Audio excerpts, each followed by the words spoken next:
Hello.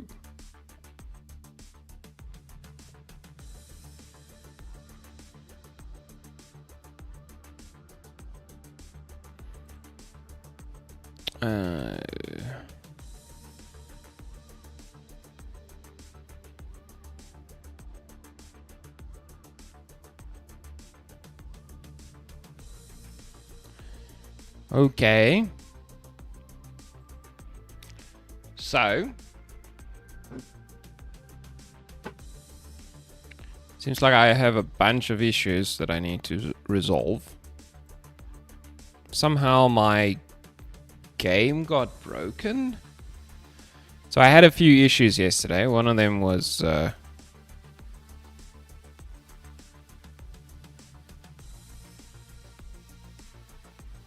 what?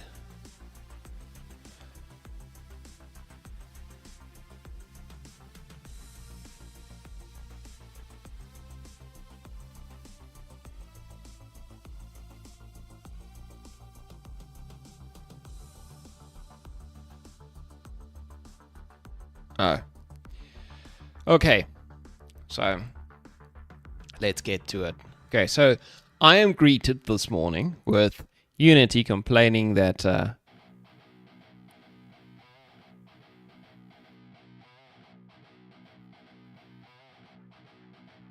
it's not happy about something I'm doing. I have no idea if this is still a used script.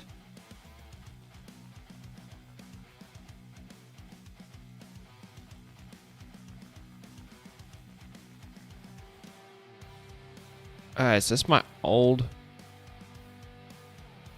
or my new attack trigger? I have no idea.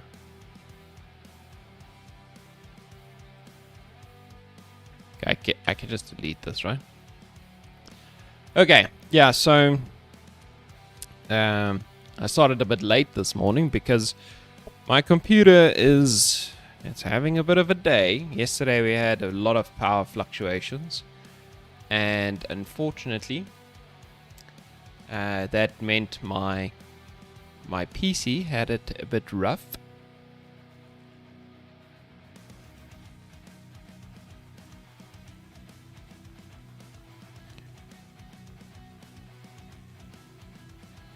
But yeah, and now apparently there was some error in my script, so Unity didn't want to finish loading in my game. Yeah, and even now when I wanted to boot up my computer, it really didn't want to. I had to restart multiple times. It'll show the login screen, then I log in, and then it's just a black screen for my desktop, and it didn't want to get fixed, so yeah. Okay.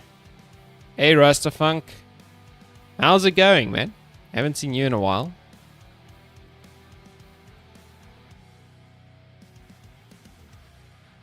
You know, what is now all these warnings that I'm getting for stuff I've...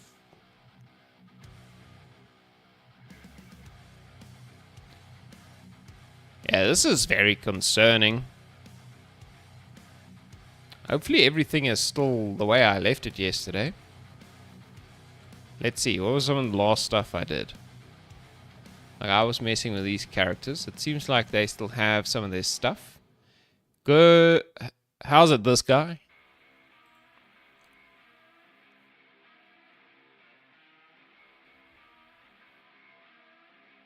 Cool.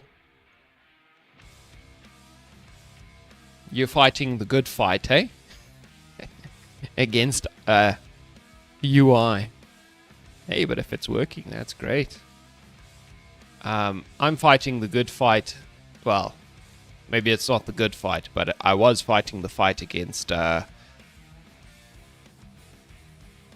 management, if you can call it that. Okay, but it seems like everything has recovered.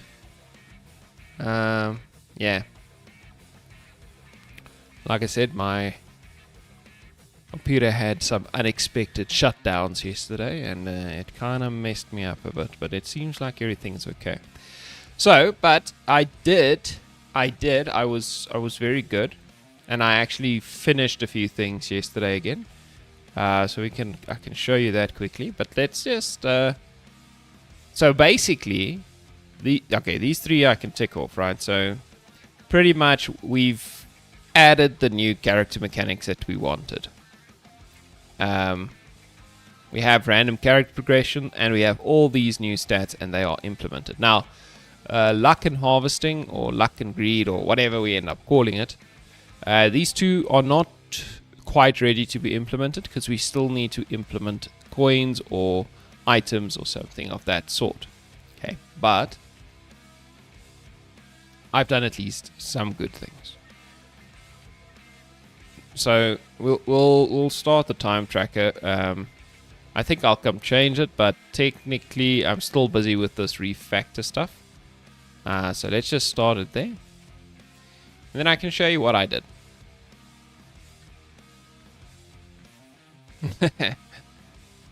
Yeah.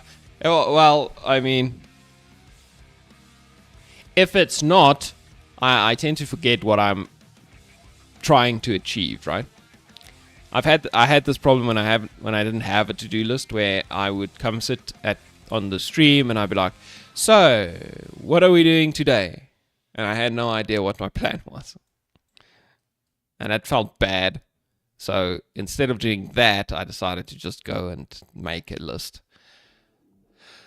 I sometimes make the list on stream, right? But at least it's a list. Okay, so I went and I finished this character stat manager script. Now,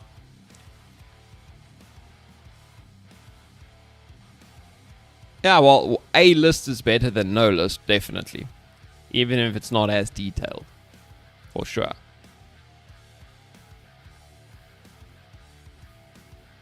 But I kind of made it my my character design page as well. That's where I do all the character design. Okay, so yesterday, after the stream, I came back to this character stat manager of mine, and I basically got all the stats implemented over here. And I think I managed to disconnect all these separate scripts that I made for each of the stats, which obviously it was kind of pointless. I see this one is still being referenced. Oh, it's referencing. Oh, it's referenced by itself. So what we can do now, I guess, is just remove all of these, and maybe actually just delete this whole object.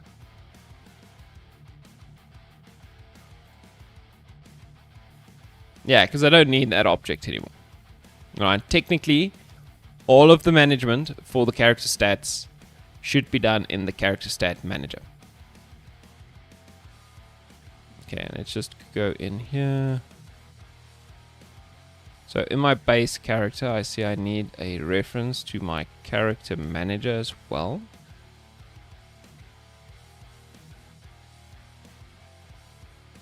I don't know why that makes the chicken disappear.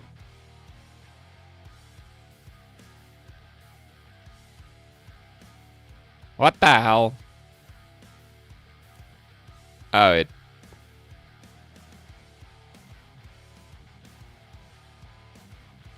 What?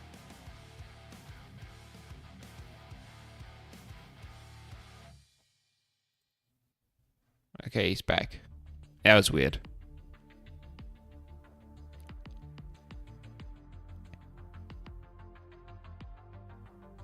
Okay. So I think what I have to do is I have to test if this works, and then I just have to clean up all the rubbish that I created previously. So all those little scripts that I made for no apparent reason, I need to get rid of those, and I also need to do some other things. But the scripts... Alright, whatever. Let's just see if this works. I probably am going to get a whole another to-do list of things to do after I run the game and there's a million bugs. So, let's have a go. Okay. So we can... so let's see. So we have in our character data, for instance, we can see our chicken has a lot of health. Well, has a lot of armor. So let's see... Oh, you know what I haven't done? I haven't connected the... Or did I? No, I did connect the UI. Oh, we can test that, right? We can test that. So, there's a lot of armor on the chicken, so I'm expecting him to take half damage. So we can check if that works. Also, maybe what we can do is when we are testing things, so we can... this armor modifier needs to be called... do I want to have debug logs here now? Nah, you know what? Let's just try it. So let's start from the top, see if the armor works. Don't want to test all of them simultaneously, that'll be crazy. But... okay, so there's already a null reference exception error.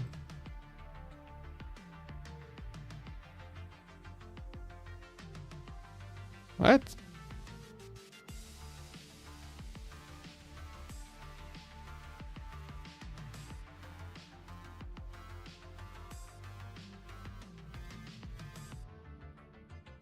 Oh, okay, so apparently I didn't change this one. Character damage. Do we still need this, though?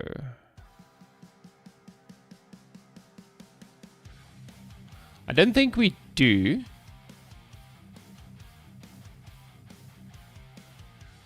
Because I think I'm doing the damage with the other thing instead. So the character is now doing damage. It's not the player manager asking the character how much damage should I do, and then it does that much damage, right? So I changed all that nonsense.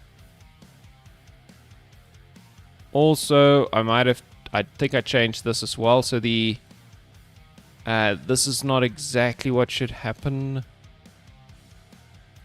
So setting up the attack speed and movement speed. Okay, apparently I'm not done. So let's think about... okay, so the attack speed. Let's see. I have a couple of things here for that. So first of all, there's just a get attack speed function, but there's also this apply attack speed, right? Which would apply the character attack speed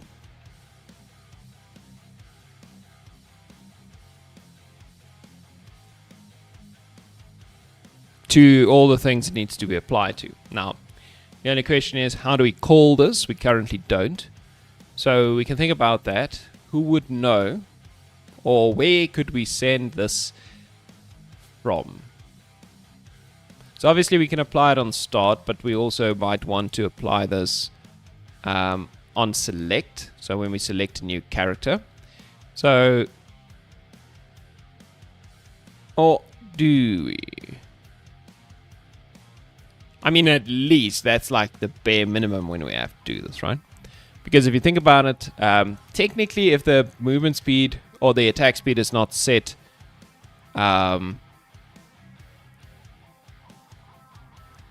actually doesn't make a difference when you are not playing with the character. But obviously, as soon as you play with the character, you really need to get the attack speed.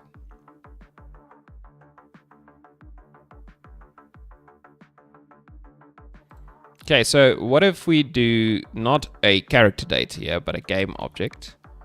And we just call it the active character. Okay, and then here we don't get selected character data. We just return the get selected character instead. Like, it doesn't really matter if I do it there or there, just the same thing, right? But now in the active character, we can do a active character dot get component, and the component we want is our character stat manager, and we want to apply attack speed. Right, that's all we want to do, and then the attack speed is sorted. Okay, then the set movement stats, I guess I don't actually change the movement speed of the player because the yeah, this is done by player movement. Yeah, because the player moves, and I think I'm gonna keep it that way for now. But anyway, what we basically need to do is we need to ask this same thing.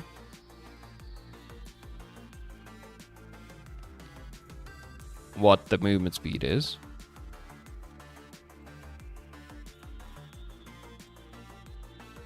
And just plug it in there. So we just go to that thing dot get move speed. Right? So those are the two things I think still need to be set. Let's see. Inactive character stats, completely pointless. We can delete that one, which means we can delete this one. And if I'm honest, this is now kind of dumb, right?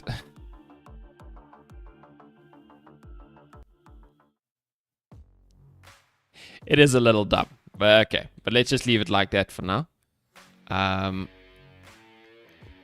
Okay, so now attack speed and movement speed should be set. So let's just give it another try. Let's clear this. Okay, so it turns out the basic functionality doesn't work.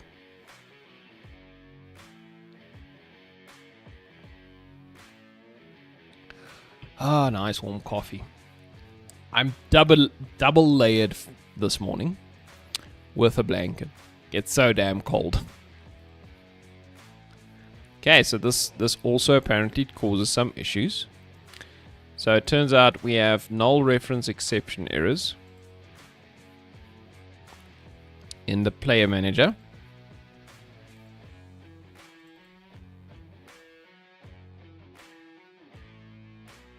So it's a UI problem. Okay.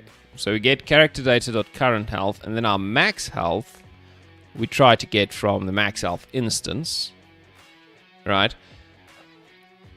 That's also not the way. Okay, so we can do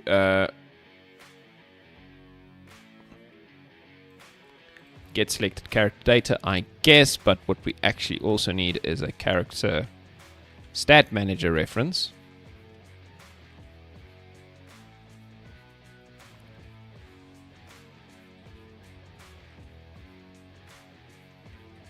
And then we say get selected character dot get component character stat manager. And what we want to do is say get component character stat manager dot get max health. Okay, so that should give us that at least.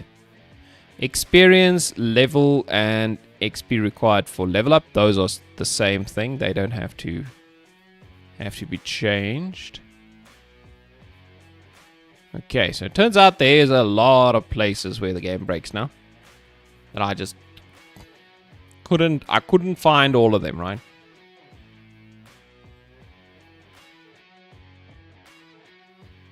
Okay, so let's try that again.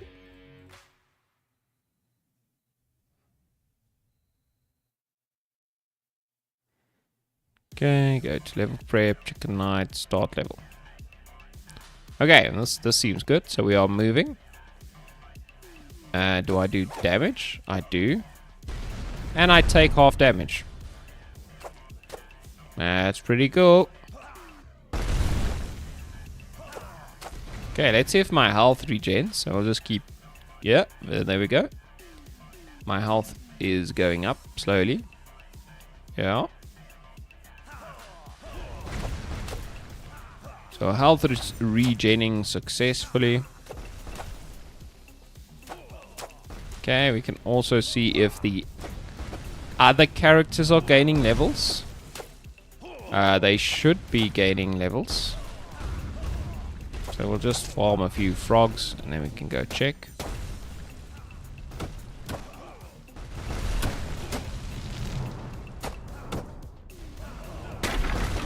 Okay, destroying the totem still gives. Okay, oh, that's the warning message for the level getting harder.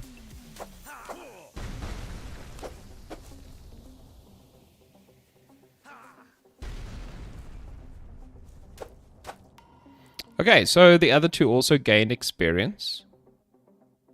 22 levels. Oh, I think I gave her a bunch of skill points to test things with.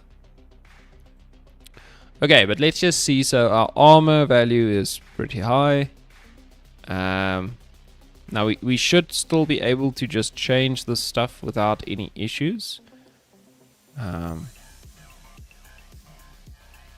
Lifesteal, damage, movement speed, health regen. That's fine. Okay, so this guy. So let's look at the ranger. So she has quite a bit of lifesteal, so we can go and test that. We can also test critical damage and critical chance. So we can do critical chance and lifesteal quickly, see if those work, because I also changed the lifesteal. So yesterday I said that maybe it's a good idea to make the lifesteal apply to the amount of damage actually taken. In terms of, like, for instance, if a character only has, or an enemy only has 5 HP and you do 30 damage, it's not called damage healing, right? It's called lifesteal. So you steal a percentage of the life that the enemy had, you know, the amount he lost. So to me, it made sense that if you do 30 damage, you only gain a percentage of the 5 health the enemy has. So I implemented that way. I implemented it like that instead, which I think is better. Okay, let's just spend some of these points, see if we can't. I actually don't need more crits, right? Okay, let's just go to level prep. So we're testing for crits and lifesteal. So she should crit pretty much every time.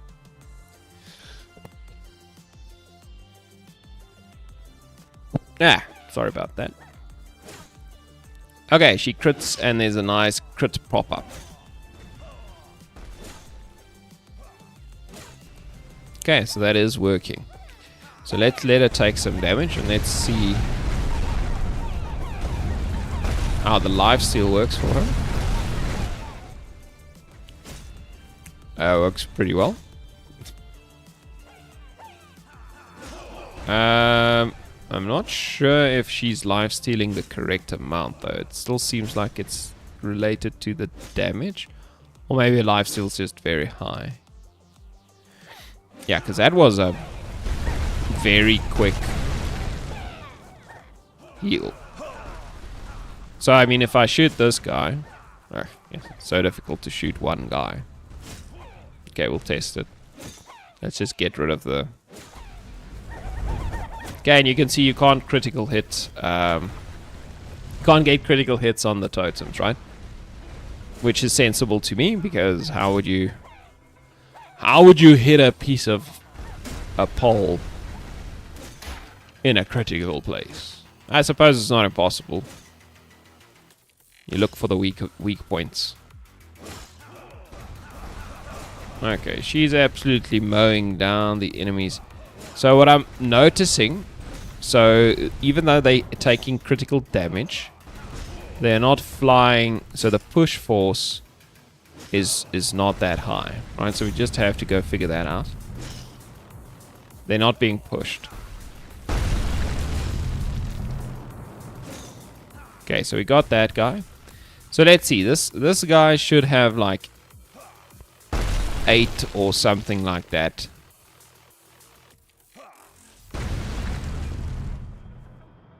Am I taking damage twice? Or just 2 pop-ups? Okay, it seems like there are 2 pop-ups for some reason. Yeah, there's 2 pop-ups. Okay.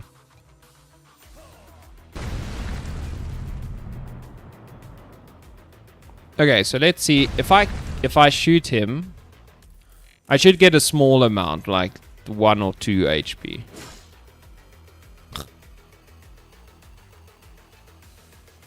Oh yeah, that was my bad. Shit. Okay, but I can tell there are some problems. So first of all, there's 2 damage number pop-ups, which is interesting. I don't know why that would happen. So I have the character take damage script on these characters now. There's no more player take damage, right? You can see there. And the character take damage script is what is responsible for spawning the pop-ups. So it's either a dodge or it spawns the damage number. I'm not sure why it does that twice.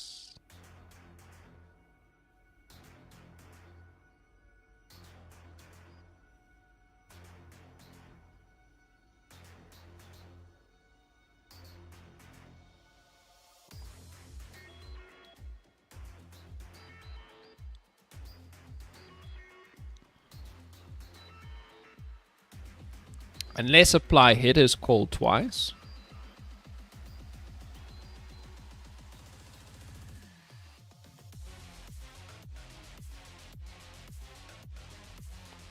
So we can check how the bomber, for instance, because it was him. Okay.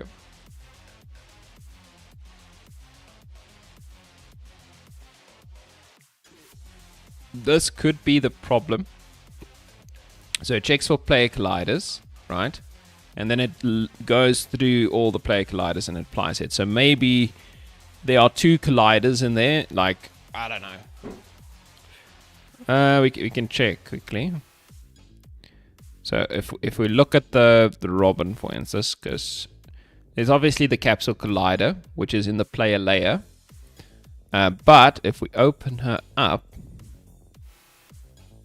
maybe this thing has a collider, or this thing has a collider. It's not impossible.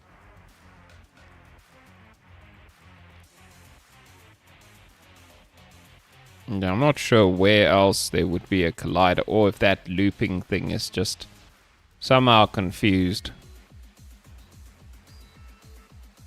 Okay, so you know what? Let's get rid of that loop. Because technically, if we just get... So we might get a list of colliders, but... I mean...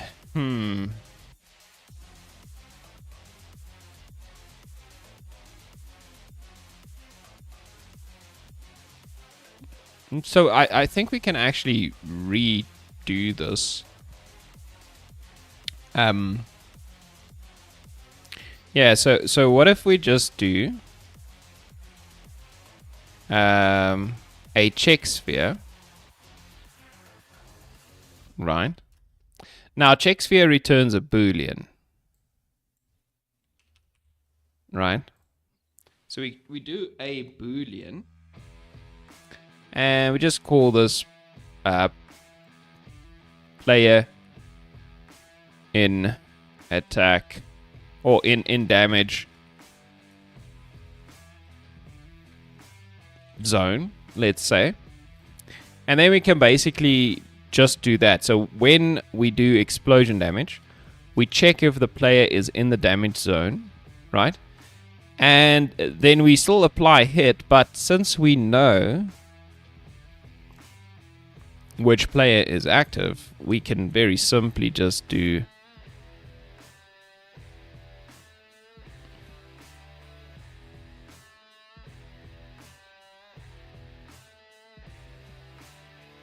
instead of a loop like that, we can just do if player in damage zone. Then we can do player manager dot instance dot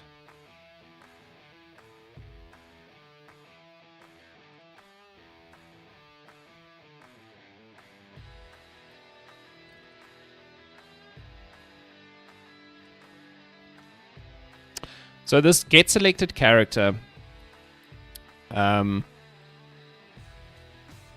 is I'm having a bit of trouble with it because so if we go to the player manager, right? Currently, when we do get selected character, right, or get selected character date, or whichever one it might be.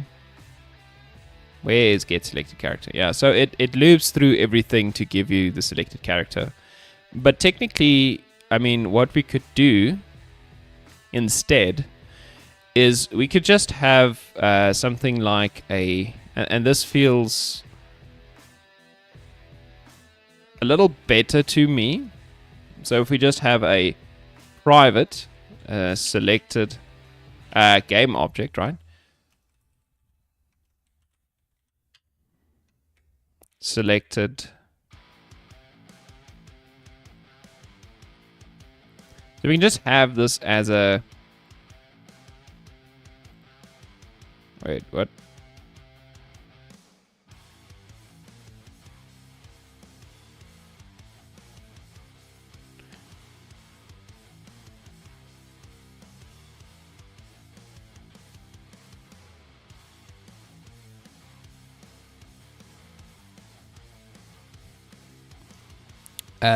Selected character game object. Okay. So if we just have that, and when we, let's say, select a character, so when we select a character,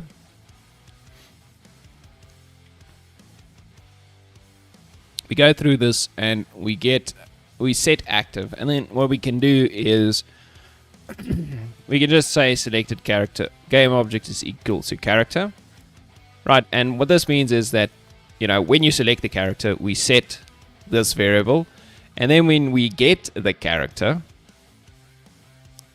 instead of looping through all the characters again, we can just return that, right? Yeah, like get selected character, there's absolutely no reason for this. We can just do return selected character game object. Right, and then at least it's not a flippin' whole loop every single time.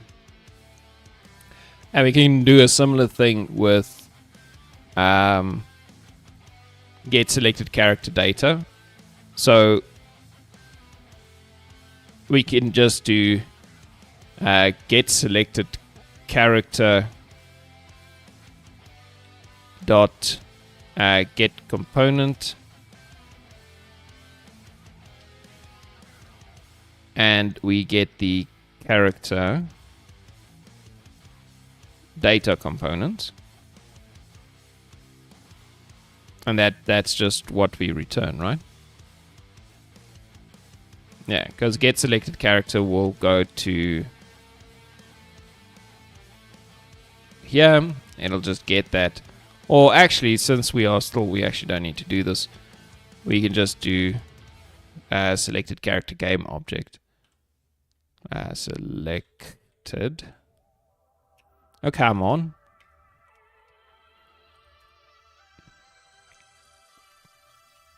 Right, that's way better than having to loop through this every time.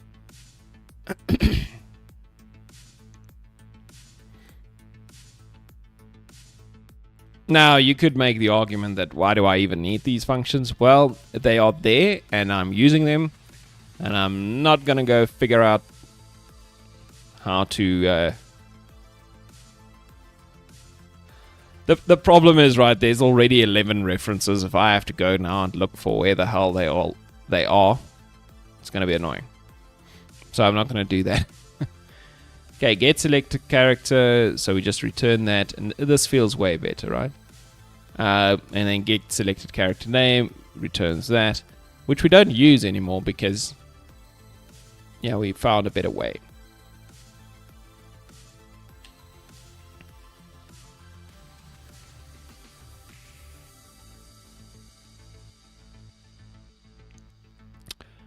And like this seems player for each character.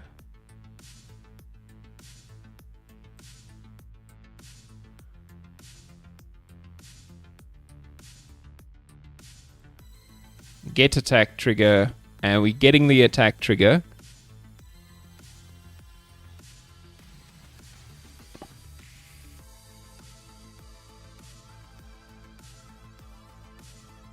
Yeah, this seems dumb as well. We can just do selected character game object dot get component. In children, I guess, still required.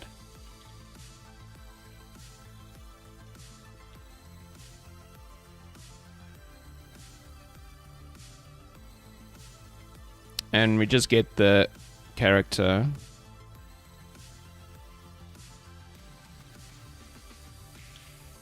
Attack trigger dot get attack trigger. And now all of this is pointless as well.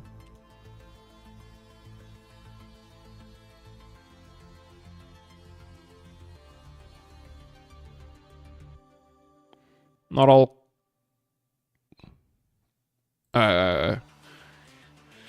Return that. Damn, I'm streamlining this code. Why the hell did I do that loop every single time? Damn. Yeah, because play attack trigger, we only want the selected character's attack trigger. So we just take the selected character game object, look for the attack trigger, and return it. Right, there we go.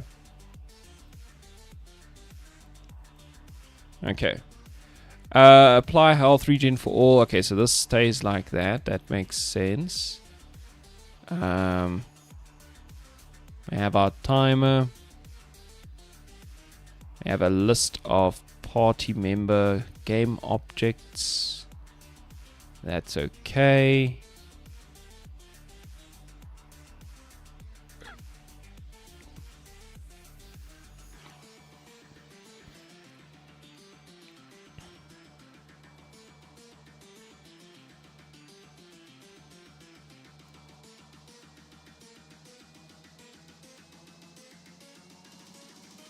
This just populates the list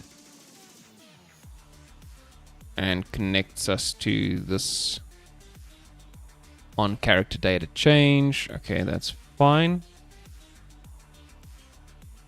Move this to the character later. Okay, it's not later yet, so that's okay. Okay, this is okay. We do need to loop through these. Player gameplay UI, that works. Okay, so I think I streamlined this a little bit. So now in the bomb manager, when we get the selected character, why did we try to do here? Get selected character. Dot. I think it's basically this, right? Get component, take damage.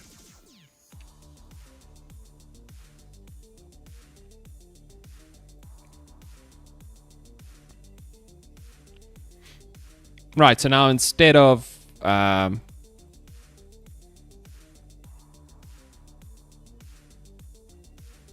instead of getting a collider and then applying that, we already know who should take the damage. It's the active character. So this is way more elegant, I feel like. So when the bomb does damage, it simply does a check if our check sphere is overlapping with the character. If it is, we can apply damage to the character.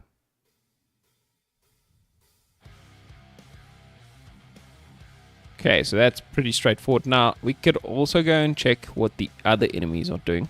Or the other, what else is happening here. Yeah, so if we go back to apply hit. Okay, so the bomb is now way better. Okay, so we have the crocodile boss enemy who does something like this as well. We can literally just copy this, right? Guess it's gonna be exactly the same functionality. Okay, maybe we can't literally copy this.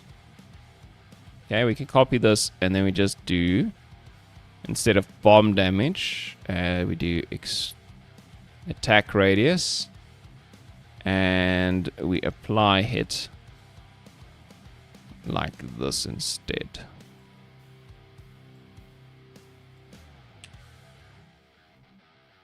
There we go. So again, we just check if the player's in the attack zone, and we do our magic.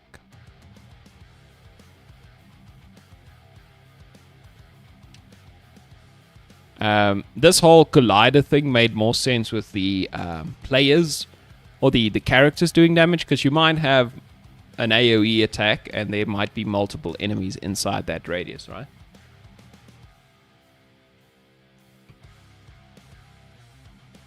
But when it comes to players, there's only ever one player.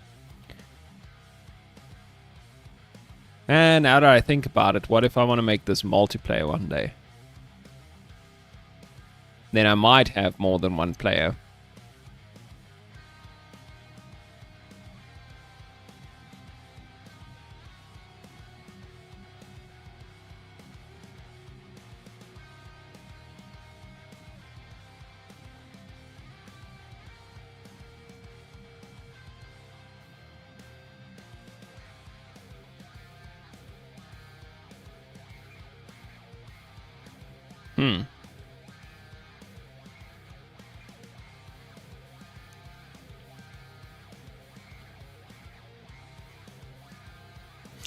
Yeah.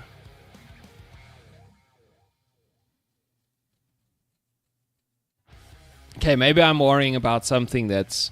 I'm probably going to refactor this code 7 more times before I implement multiplayer, so let's not worry about that. Okay, and the other one was the... I think it was the...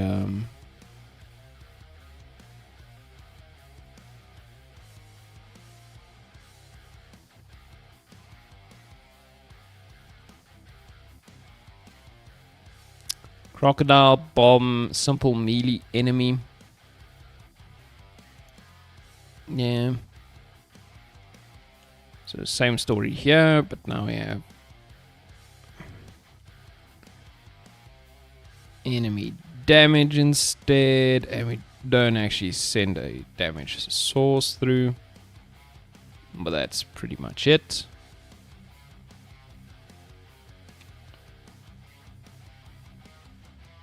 Okay.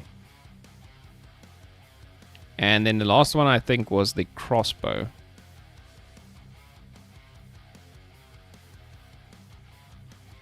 Bolt projectile.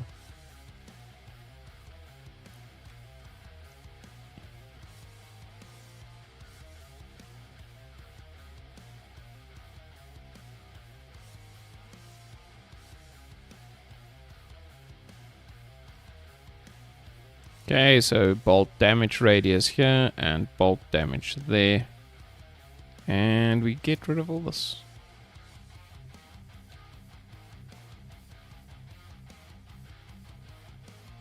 Okay. So this was an attempt in trying to get the bombs to not apply damage twice. I think I solved that problem. Also, the lifesteal was way too strong. So there was either a problem with the amount of lifesteal. So let's see. Okay, now since everything's happening here in this, essentially, when the apply lifesteal happens, we can literally just see how much damage is it trying to apply. So,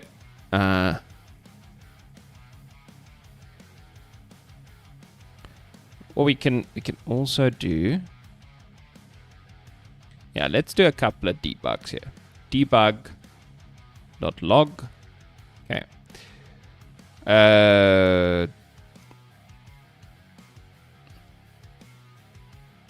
It's called life steal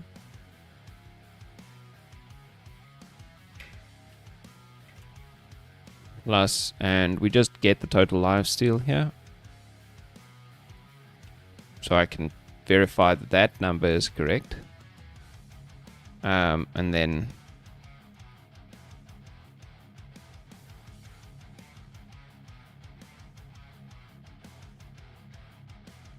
debug.log, and let's say damage for life steal.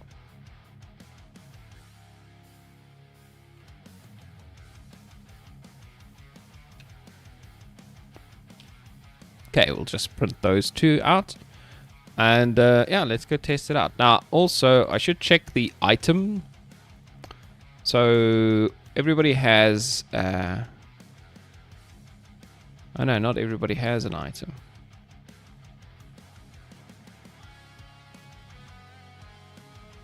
Okay, so there's 0 items equipped. Okay, let's equip an item to the...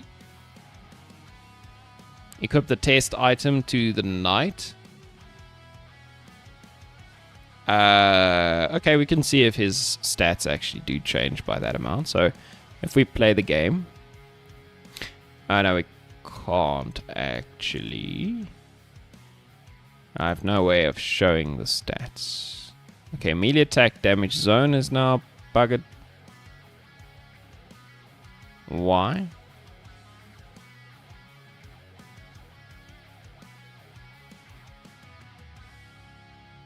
Missing a reference.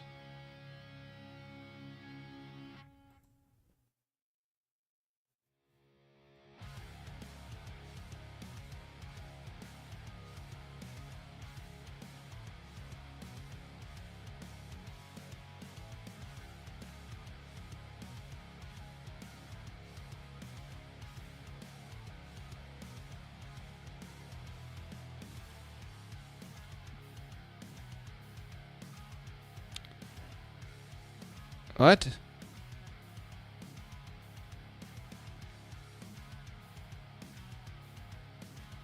I'm not too sure. Character stat, player manager instance, get selected character,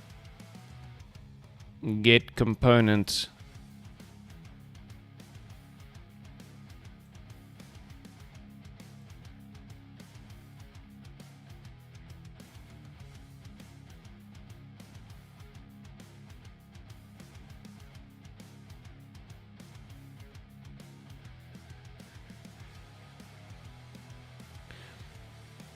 Why do I do it like this, actually, now that I think about it?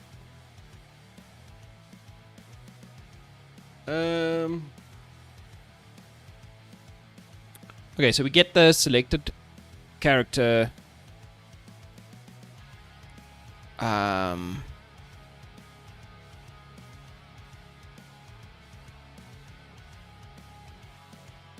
but there's no character selected currently, right? Yeah.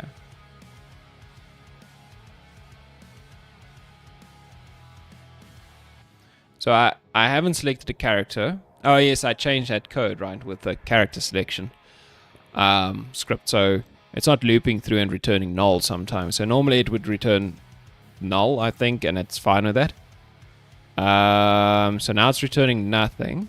So why did I want to do it like this on start specifically? Because if I do it on start,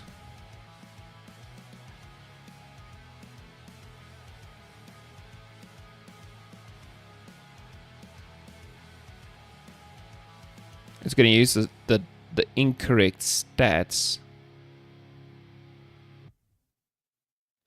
Right?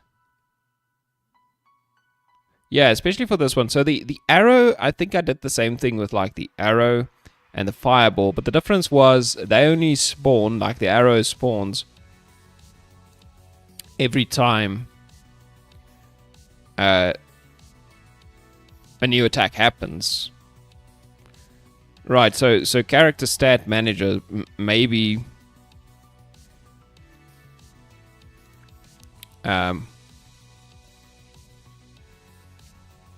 we assign it there, right?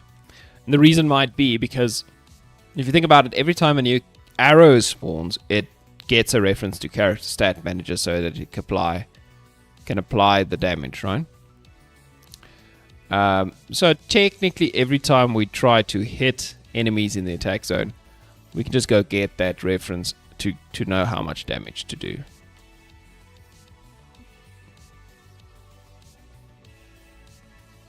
Yeah, we'll work with that like that. Let's see how it goes.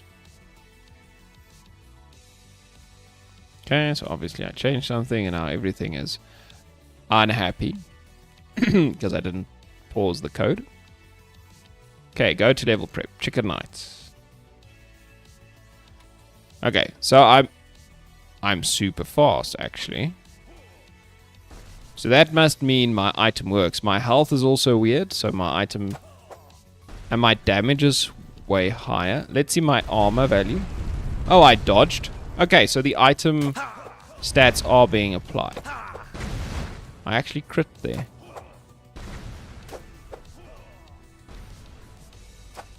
Okay, you can see even though I do 8 damage, I do 11 damage obviously, but my lifesteal is 2 and I apply it to 8 damage. Actually, let's take some damage here.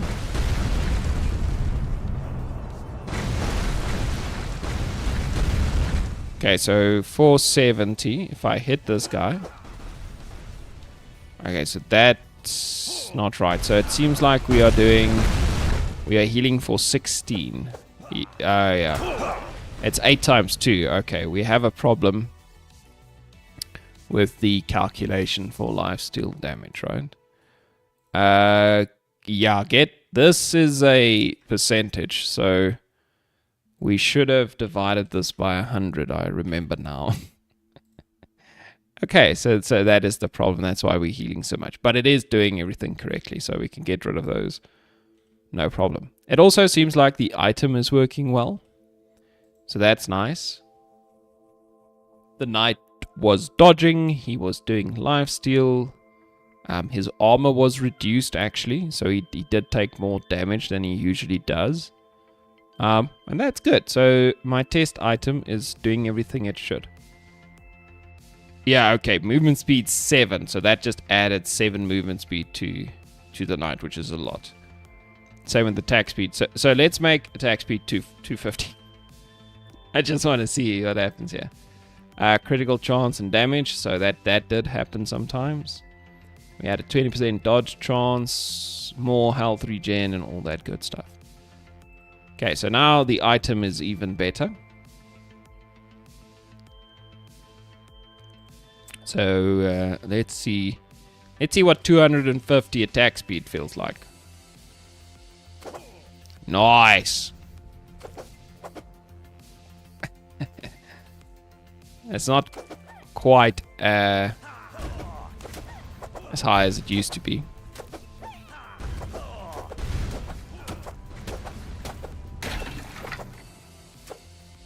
Okay, but the knight is good now, right? Okay, we should also go reset the skill points for the ranger because this is just dumb.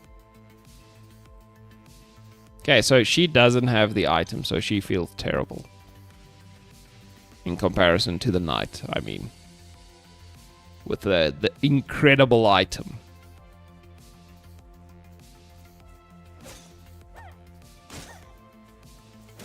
Okay, but she does do a lot of damage. Okay, actually, yes, is it just gonna be small guys?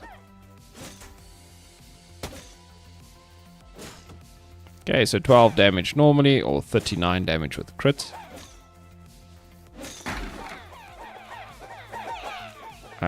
What's happening?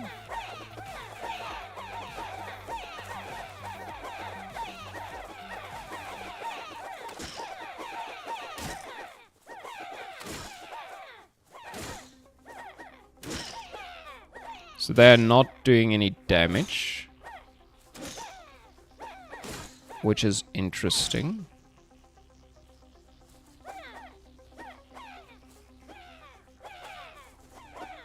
Okay, we'll debug that now. Let's go destroy the other one. Let's just, I just want to get frogs. Just want to see if they do damage before I... Hey, here's a frog.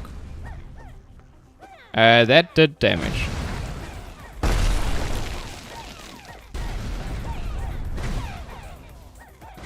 Okay, so the frogs are still...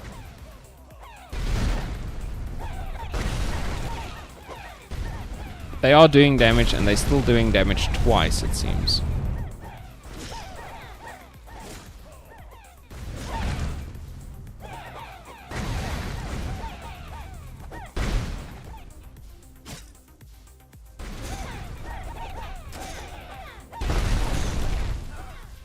Okay, I have no idea why that could be the case now. Are they doing damage twice to all the characters or just the ranger, actually?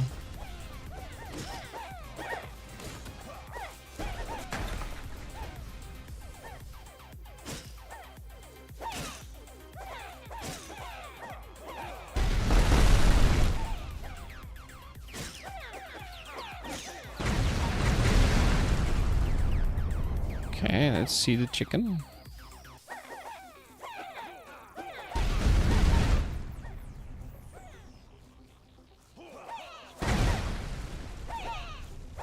Okay, so these guys seem like they're not doing any damage to anybody.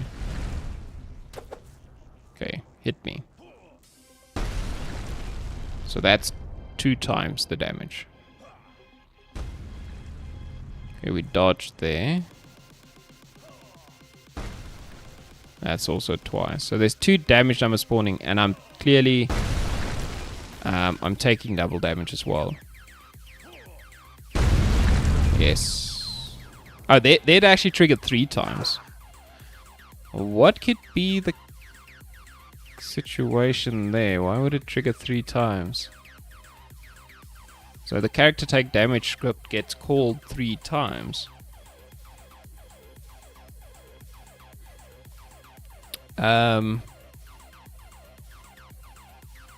So obviously we check if the character dodged. And if he did dodge, we spawn that text. Okay. But then for some reason it does it again. So even if I dodge, it'll do... Maybe it's... Okay, let's see. We apply armor. And then we pop it up. So this works, but it does it more than once. So let's do a debug. Just want to verify this. Okay, so this would be... let's do character... Let's do character data dot character name.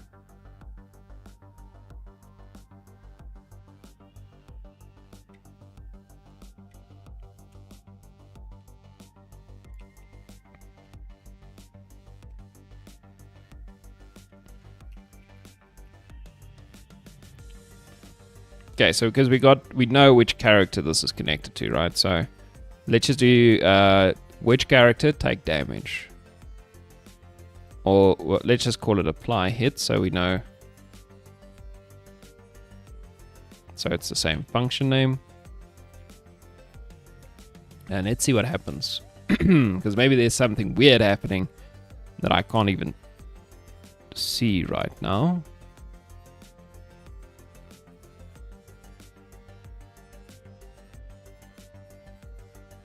Okay, I think the owl doesn't have any dodge chance, so let's just go with him. Because I just want to see. Okay, so first.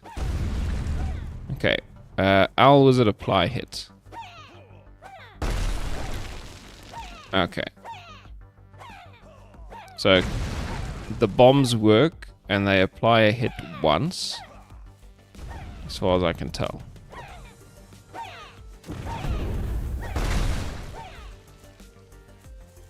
Okay, wait, there was a double hit. Or was there just 2 fireballs?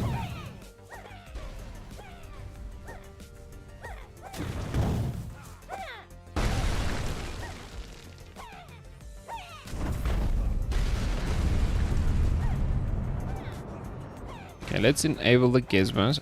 I'm not sure why the lizards aren't hitting me. Like, I'm definitely within their zone.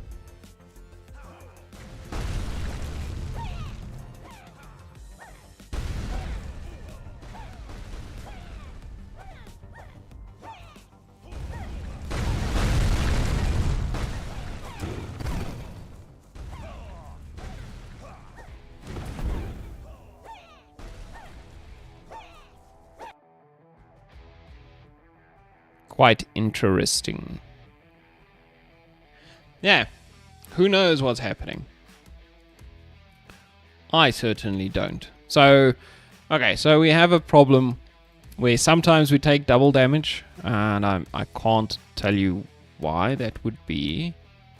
Because if you look at the code, so let's go back to our bomb. Okay, so first of all, the small enemies do no damage. They seem to not be able to hit us anymore. So we might have to check what's going on there. Simple melee enemy attack. So hit player in attack zone. Player in damage zone. Check sphere. Checks for the player layer. Right. Which gets the mask of player. So that's fine. When is this called?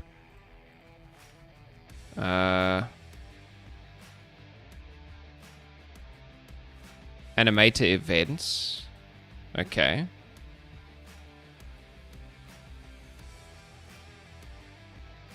Okay, so that's called, and then it checks whether or not there's something in the attack zone. And then does get selected character, get component, character take damage, apply hit with the damage.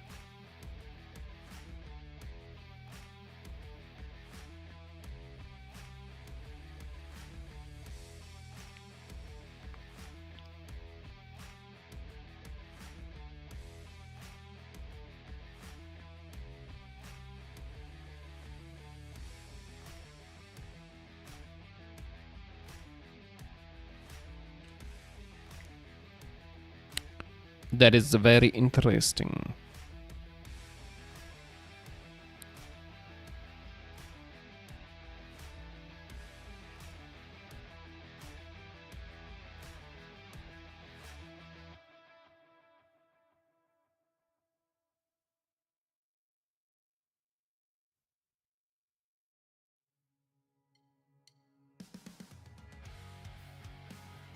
Yeah, I have no idea why he's not able to attack me now.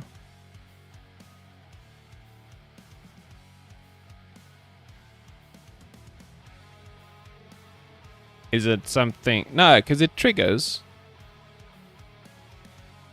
Maybe 2 check spheres. Maybe the 2 check spheres are somehow not working together. Right, is that possible? So is it possible? So basically, I have on update, I have a check sphere to check if the player is in the trigger zone.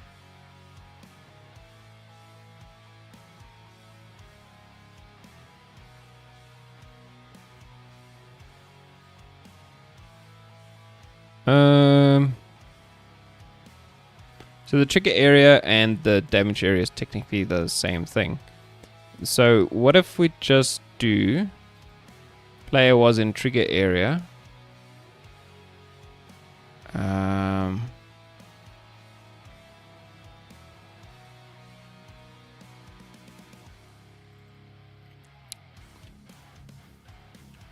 What if we just did this?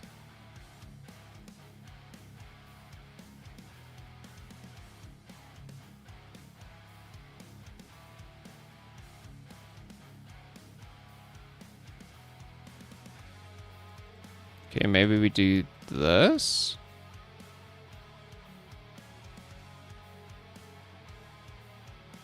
And we don't need this anymore, but I'm just thinking that the check spheres might be fighting one another. So it won't happen with the bomber because the bomb has its own check sphere. And the yeah, so that's kind of what I'm thinking. And then how would the bomb trigger twice? Because it might be at the bomb side. Okay,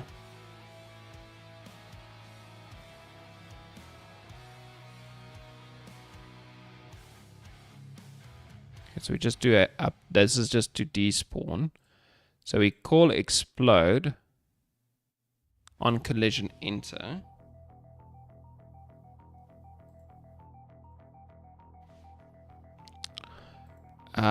We don't care what it collides with, but I think we have layers and things doing this for us.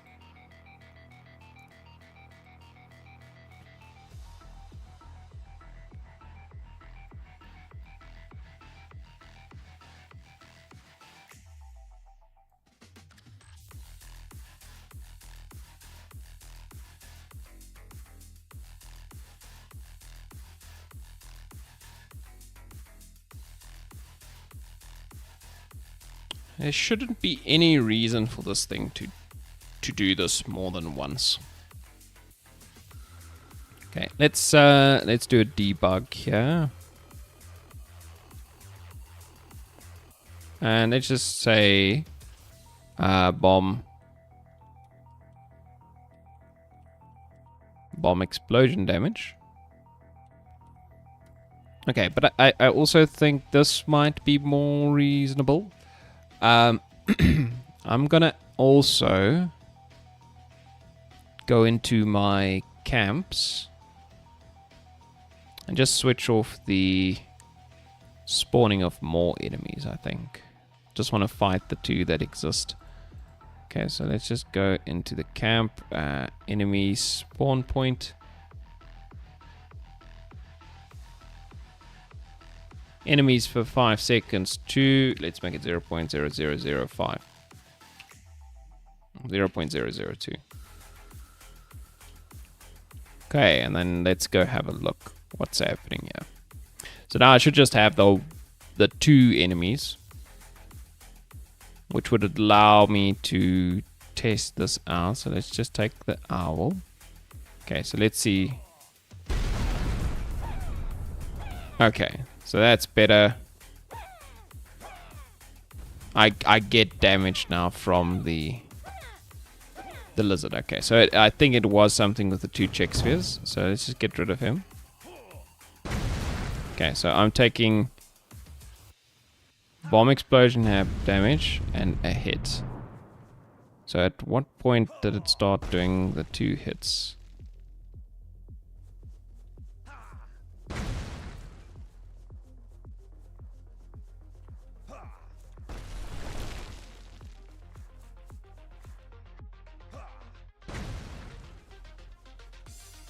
Okay, so here we can see if I dodge, we have the bomb explosion damage, but the apply hit wasn't called, which is fine.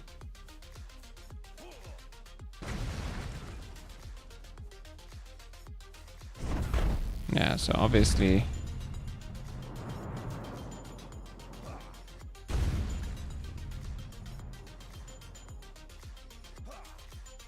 oh, they actually there was a double hit. That was a double hit. So bomb explosion damage was called twice.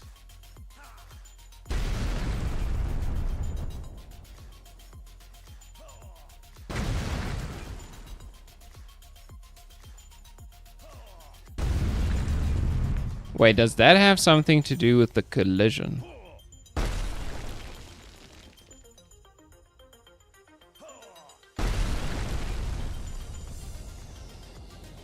There was another double hit. There was another double hit. Yeah, so... Wait, that thing double hit again? Yeah, look at that. All of these are double hits now, so the bomb explodes twice. Very interesting.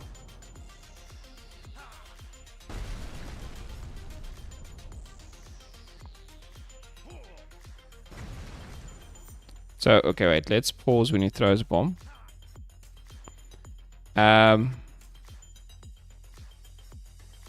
Okay, so there's just one bomb, so I was kind of concerned that he was throwing two bombs somehow. But there's clearly only one bomb in the hierarchy.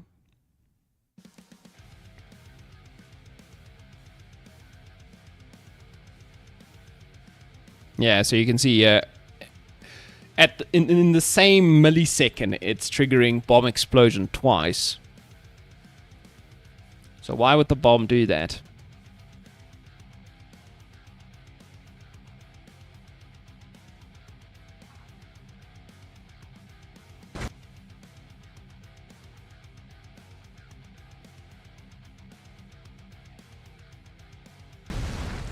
Okay, that one just applied once.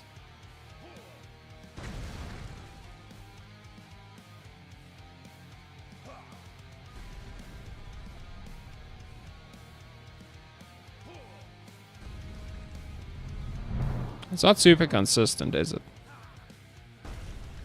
Like now they... Okay, there was a double explosion again.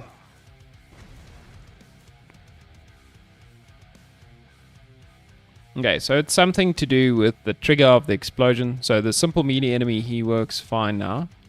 This thing somehow triggers explosion damage twice, which could only happen if explode is called twice, I would think, which means our on collision into this maybe was a problem.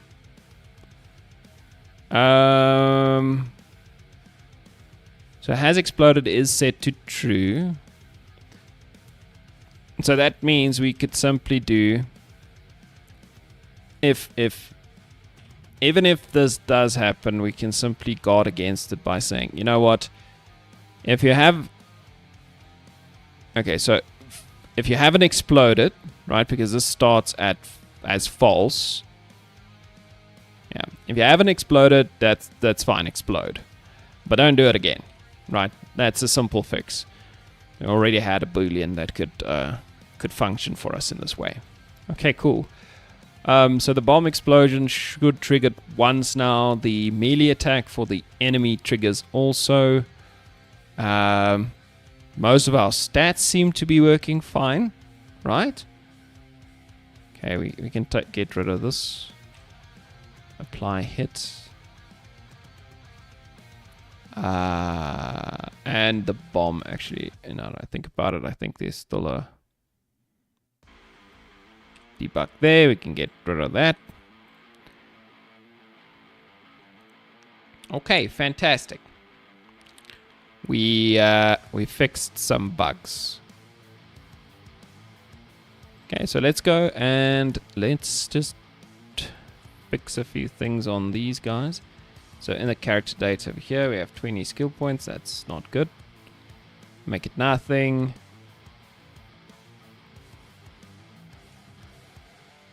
Okay, and the knight is obviously carrying some item right now. Okay, very good. Okay, so now what we can do is we can go fix, you know, a few of these other problems. And by fixing a few of these other problems, I basically mean deleting a bunch of scripts. So before I do that, let's open window Unity. I want the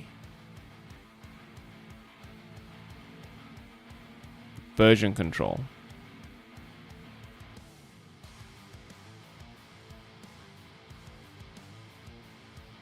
Unity version control. Yeah. So let's do a commit. Okay, let's call this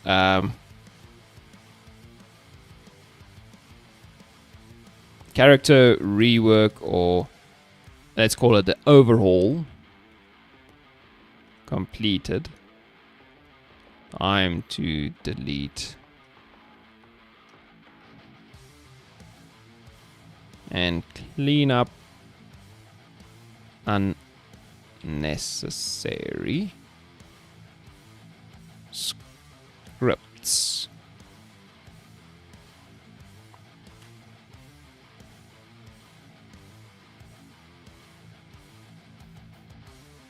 Yes, save and check in. Check in all the changes and save.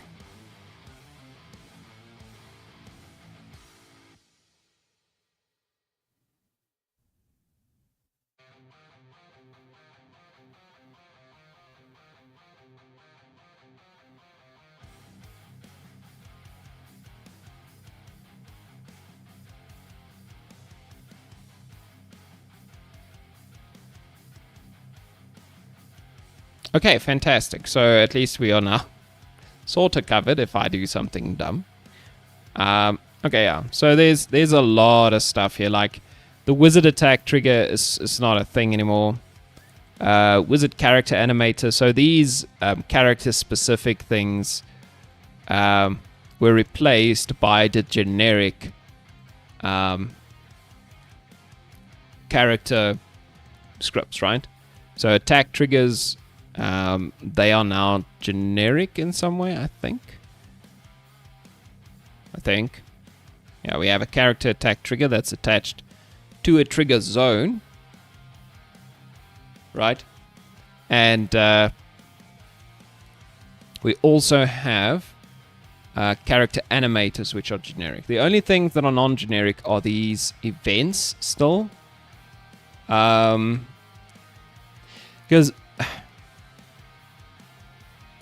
yeah, so the problem with the events, I feel, and maybe I feel this incorrectly, but they are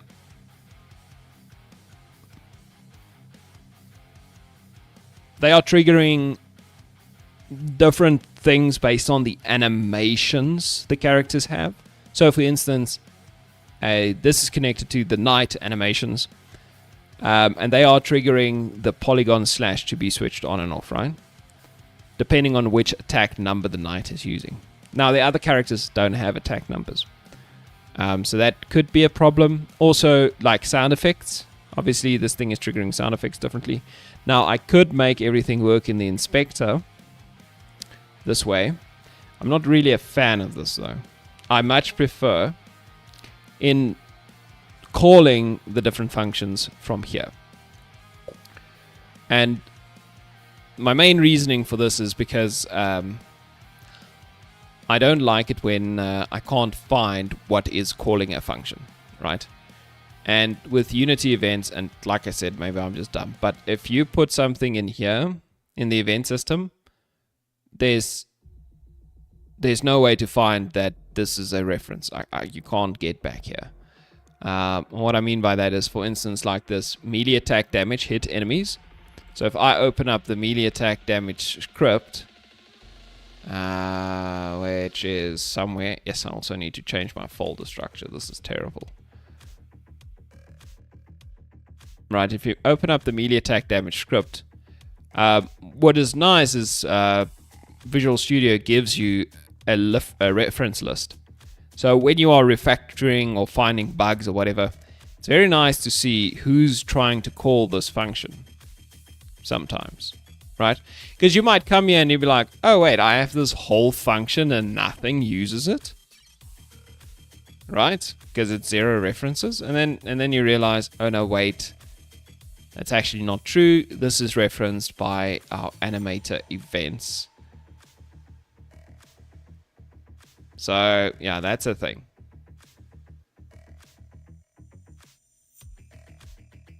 Okay, and that's why I'm not a big fan of these animated events.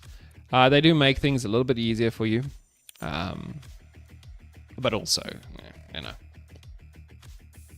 some things are just not working now. Okay, so let's go through these scripts and let's clean up. So the wizard, character, animator, and attack trigger, these are now replaced by generics. So we can delete those two. And you know what? I should actually fix my folder structure as well. So I think I'm gonna close all these tabs before I do all this. Close all tabs. And then I'm gonna close Visual Studio because it's gonna... Yeah, you agree.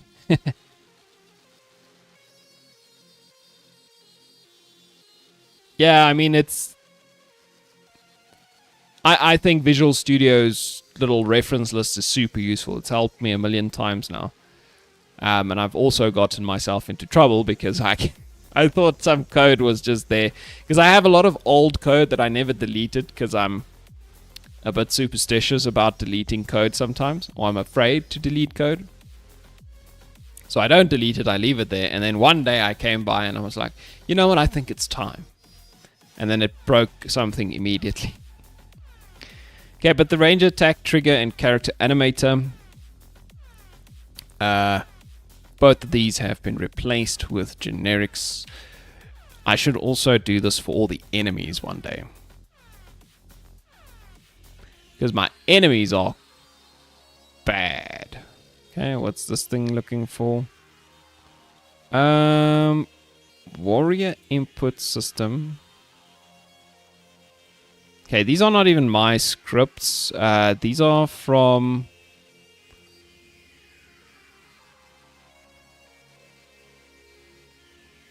Yeah.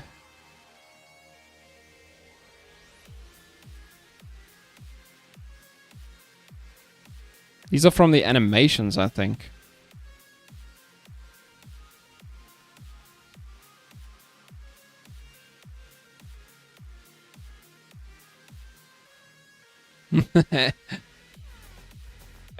Well, what I am doing, so I committed it to the Unity version control. So there's a version before I delete the stuff and a version that's going to be afterwards. And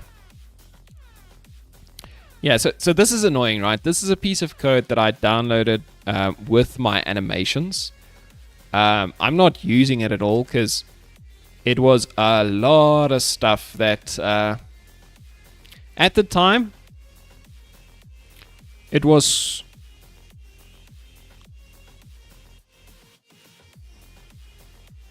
kind of daunting, right? This is quite an intimidating amount of stuff that you just get with the animations. So I decided to just write my own stuff instead. Now, the question is, can I delete this? The answer is I don't know. Okay, so I think this is what's raising... Yeah, because I'm not using any of these inputs. And then it raises, it catches, and it does a log error. So let's get rid of that. Right, and now I shouldn't see these warnings anymore. Oh no. No, sorry, this is in a completely different place. Yeah, is paused. It's kind of annoying that it tells me that it's not using something. Like, just, it's fine. Just, I don't want to know about it.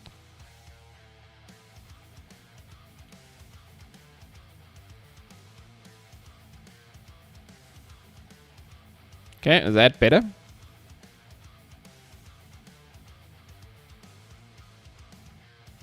Okay, there we go. Bolt projectile manage, can do damage assigned. Oh really? I never do the can do damage. I set it to true. Huh. Apparently.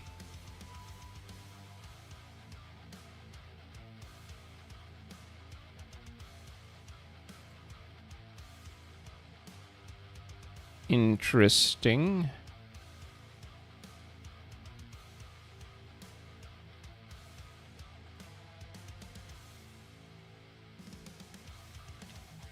Okay, let's get rid of that by commenting it out.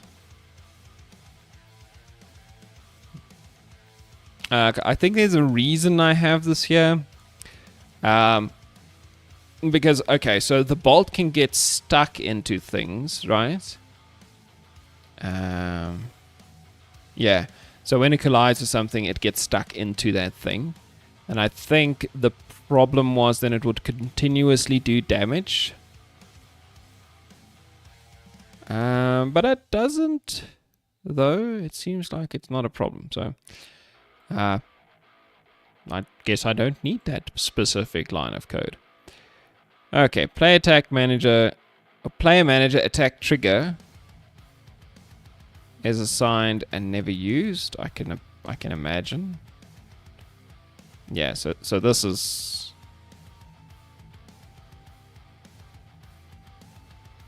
not a thing anymore. Yes, it's amazing how streamlined my player manager became. Like, this thing was massive. It's still some amount of code, but it's definitely more streamlined. It's gonna feel so good to have no more warnings. Okay, now we just have this one. Game input on aim is never used.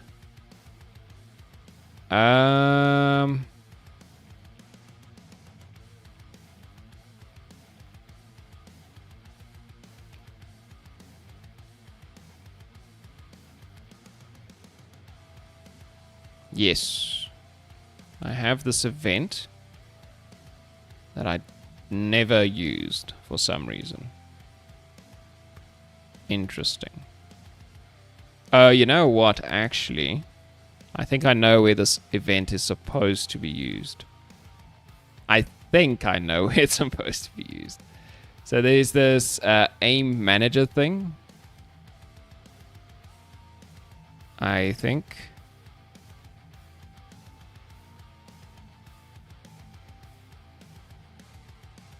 Is it you? That's... Okay, no, this is just getting the... Yeah, it doesn't actually get the on aim. I think I...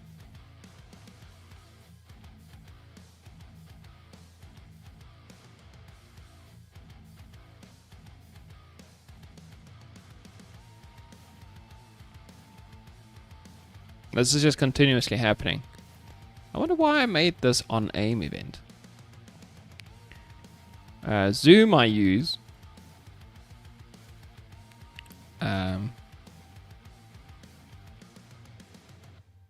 For the mouse wheel.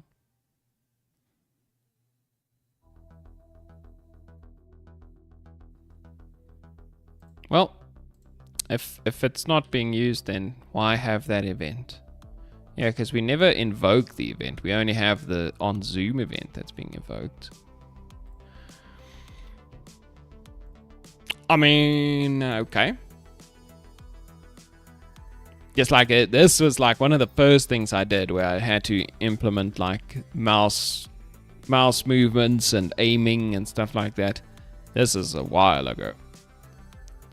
I think a lot of this is just copied from some tutorial because there's no way I would have known how any of this worked back then. This was like the first thing in Unity I did. Ah. Okay, you see now there's a... Oh, here it is. Game input instance. So it is listening to it.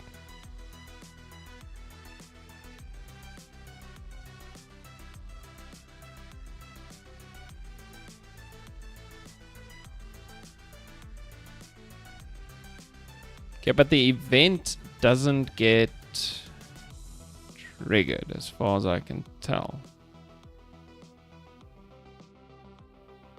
Yeah, but here it goes, game input.instance.onAim.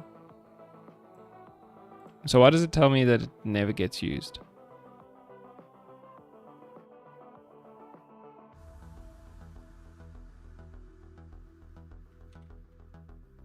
And then as soon as I get rid of it, it gives me a Error.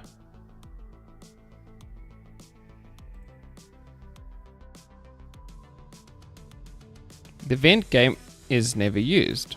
What do you mean?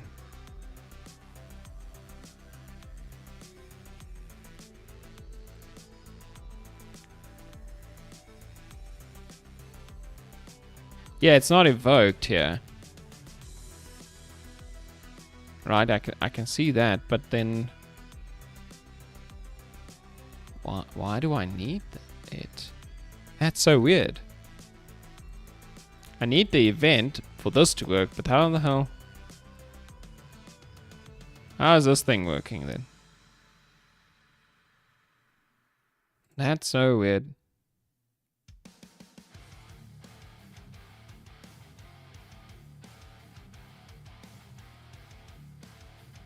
Do I have, maybe it connects to the input system action thing? So I have a targeting thing here. It's a button. Look, attack, interact, move. Wait, so what is targeting? It's a button.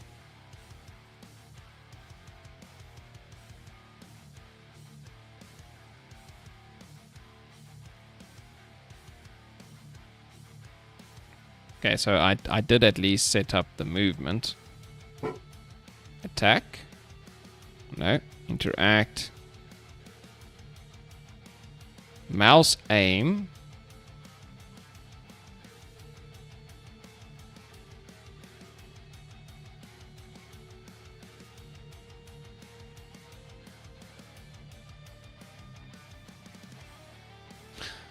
Okay.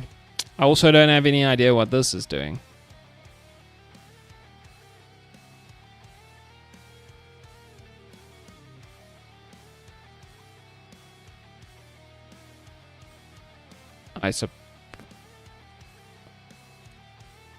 Oh, now targeting has a drop down. Right mouse button.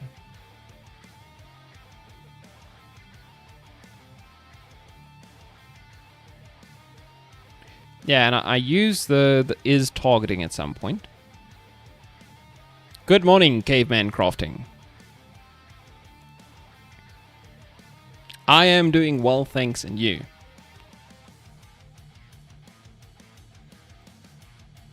I'm just struggling to understand why the hell this is here and it doesn't do anything.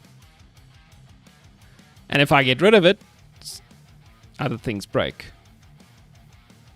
Yeah, because this thing is listening to on aim, but it's never invoked. So, yeah, who knows what the hell is happening here. So if we do that, and then we do this, now this should really not do anything. But it's kind of weird still. Game input does not contain a definition for... What? Why does it care? Did I not? Ah, jeez.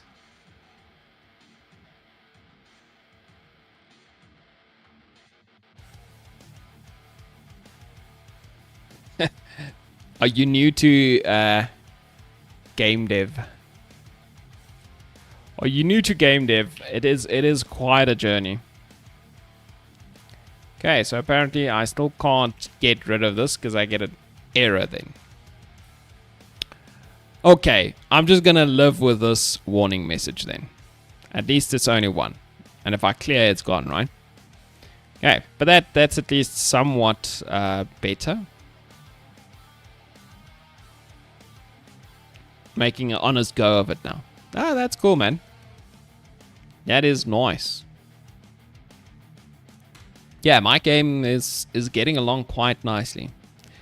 Things are still a bit broken, and I've been having migraines the last couple of days because I was just being dumb with my data management, but eventually I got there. I think the chicken is still overpowered because he equipped some ridiculous item. Yeah, no, he's way too fast. No. Yes, he's so fast, only the first attack gets registered. Oh yeah, and there's no more enemy spawning because I switched off the enemy spawning. Yeah. Whoopsie.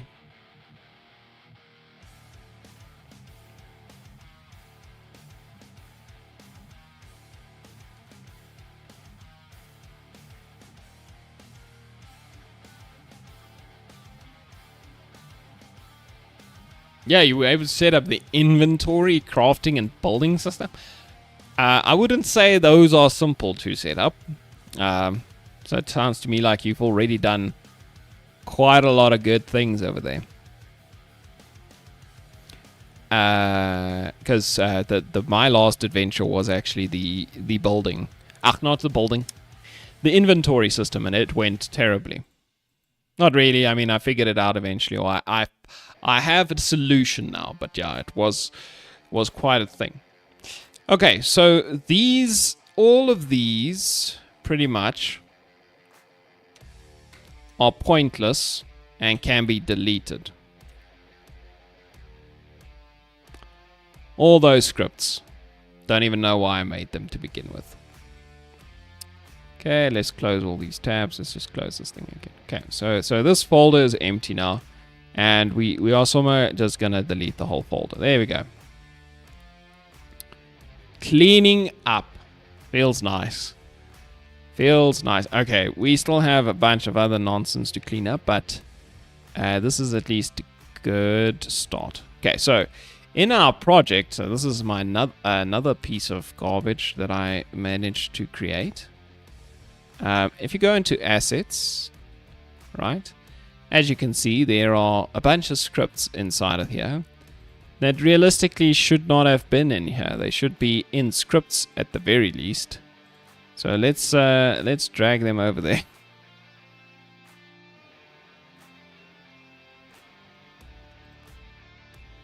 Go into scripts. Here's my input actions. What does this do again? I can't.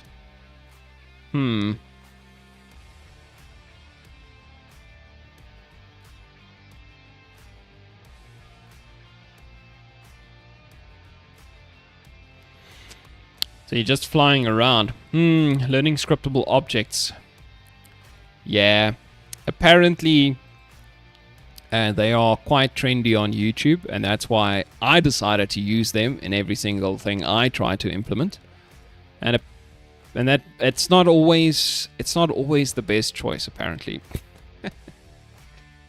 So I made a bunch of scriptable objects, then I realized that it was bad the way I was using them. So then I went back to just normal classes, mono behavior scripts. And I must say, I kind of understand now what I did wrong, but yeah. For a crafting system, I guess scriptable objects are probably a good idea. Yeah, but I would not have any idea how to just implement that. I'd probably do quite a number of bad things before it gets to a point where it's reasonable. Okay, no, let's go to scripts. Yes, like there's such a mess. For crying out loud. Okay, so let's see what the hell, where do we put some of this stuff? So we have our characters. You know what? I'm going to create a new folder here. Folder. Characters. Why is the S capital? Rename. Just characters. And then we have a knight character, ranger character, and a wizard character. Let's just drag them in there. Okay, cool. What else can we have a folder for? Managers, maybe? Just like manager stuff? I think so. I don't think there is anything like that. Let's also create a folder for enemies. And let's create a folder for managers. Alright. Okay, so let's drag our enemies into the enemies folder. This is the type of work you do when you're not really in. You kind of don't want to take things too seriously at the moment. You just like, you know what? I'm just gonna sit here and drag some files around. That sounds like about the level of work I can accomplish at this moment. Okay, so let's see. Aim manager. We put you in the aim manager. Arrow projectile. Okay, so all of these scripts are related to weapons, I would say. So let's just drag them into weapon. Okay, call for reinforcements. Okay, let's just... It's kind of annoying that this thing needs to go through all of this rebuilding. Okay, camera manager, camp manager. Okay, so the camera manager, the camp manager. These two are probably... Camp is a weird one.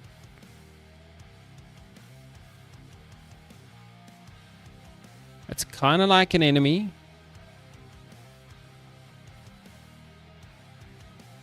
Because it's the enemy camp. Okay, camera manager, that's just straight up a manager, right? Let's just stick it into managers. Okay, call for reinforcements. Okay, so these are crocodile boss enemy scripts.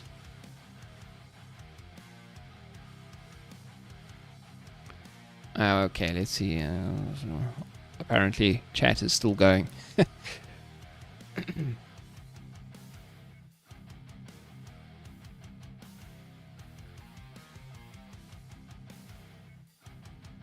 Okay.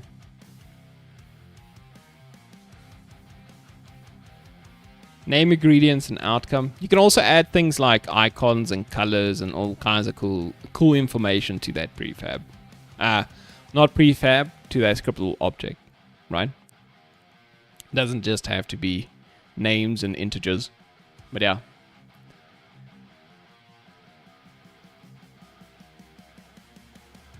Okay. So you don't have time-based stuff yet, so everything just happens instantly at the moment. Hey, when you put two things together and you just magic up a new thing. Yeah, I guess organization is important. Okay, so let's see. Yeah, so now there's weird things here. Like the crocodile has a UI. So does it go into UI or into enemies? You know what? It's going to go into enemies. Call for reinforcements. This is something the crocodile does. So let's put it into enemies. Okay.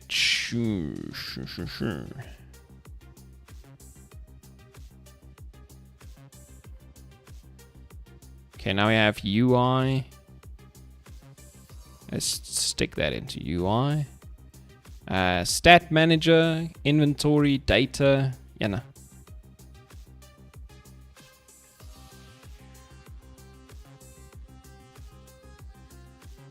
Character data, inventory, and stat manager. These are all character stuff, yeah. Collider disable off screen. So this is just like some utility or tools. Let's just put it in a, let's create another folder, call it utility. Right, it's just some script I wrote. I wrote this just to disable things when it's not on the screen, just to improve performance. So yeah, we can just stick that into there. Same with delete audio sources, I think. Yeah, maybe I have a new place for... Okay, you know what? So delete audio sources, enable tree colliders. Those seem like utility.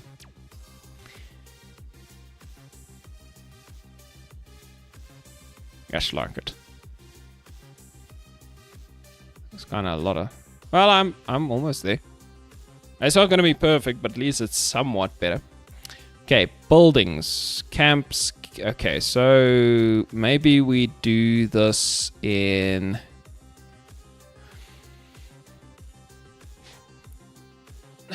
We need like enemies or enemy building. You know what? Actually, let's just put this all into enemies, and then we can have another folder in enemies for buildings and stuff like that. Ooh. Okay, what else do we need here? Okay, enemy counter. This is part of my managers, actually. Yeah, so let's put it in managers. Progression. This is also kind of like a manager, to be honest. Enemy spawn manager. What does this thing even do? Am I using this actively? I think I am. Somehow. Yeah, no, I can't remember any of this. Apparently, I wrote this code at some point. Oh, I remember. Yeah, okay. Guess like it's kind of crazy. It's like you get back into this stuff and you're like, what the hell? Who wrote this? When was this? It's like months ago. Anyway. So the spawn manager. So it's interesting, right? The spawn manager is technically connected to the enemies. Yeah, so we'll put it in the enemy folder. It's connected to the enemy buildings. Take damage, target finder. What is the target finder? Okay, I need to stop doing this. I don't remember this. Agent.set destination. Huh. I don't think I use this at all. Okay, but anyway, let's just put all these into enemies.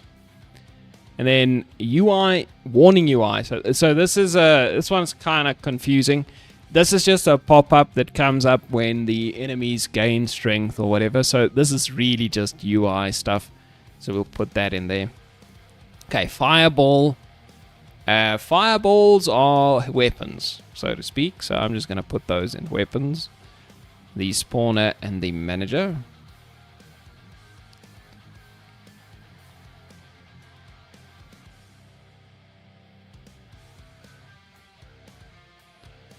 Okay, then we have UI. UI. This is scene related scripts. So let's just put these ones into UI.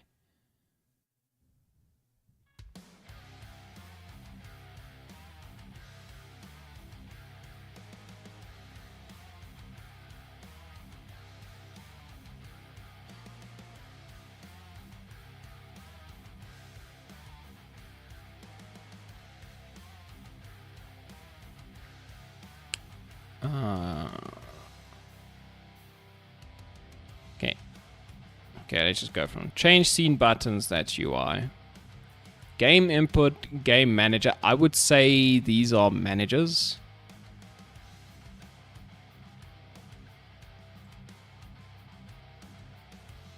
Indicators and indicator spawner. Like utility stuff, right? It's not... You could even say it's UI, but since it's not a UI element, it's a physical thing in the game, I'm just going to put it in utility. Loader and loader callback and main menu UI. So these are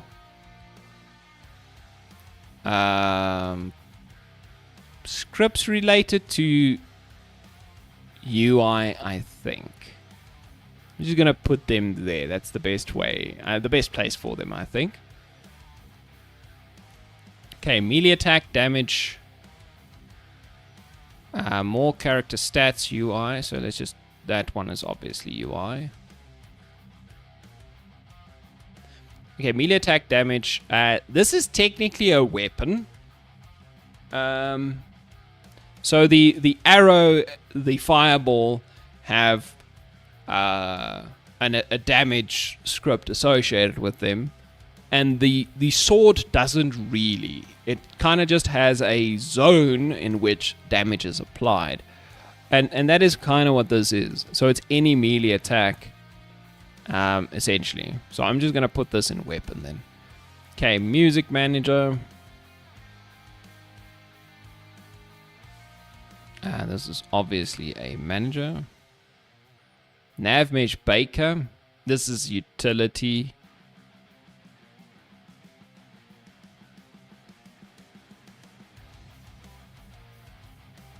Okay, player animator manager interface. This is old code. I can delete this one. Go away. Okay.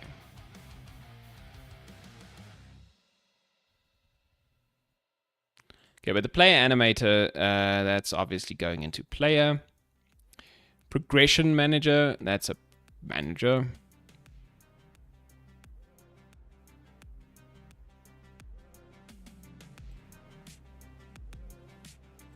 Okay, totem stuff. So the totem stuff, that's technically part of the enemies. Those scripts are... Okay, so let's see. Reset totems, reset totem pieces, spawn enemy reinforcements. This is a camp and totem pointer. I actually don't know what totem pointer is, to be honest with you.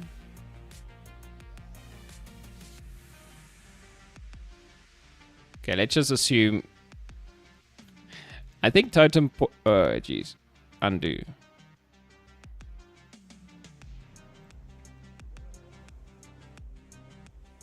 What did I just do?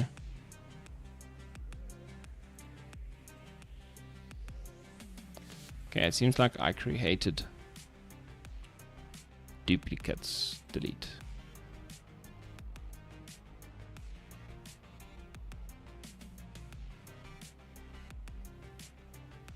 Okay, it's chilled now. I think totem pointer, it could be a utility. What does it do? Yeah, I think it helps the...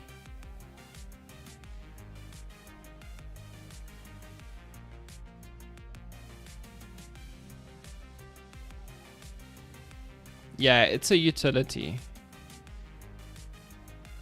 It's one of those, it's the indicators thing.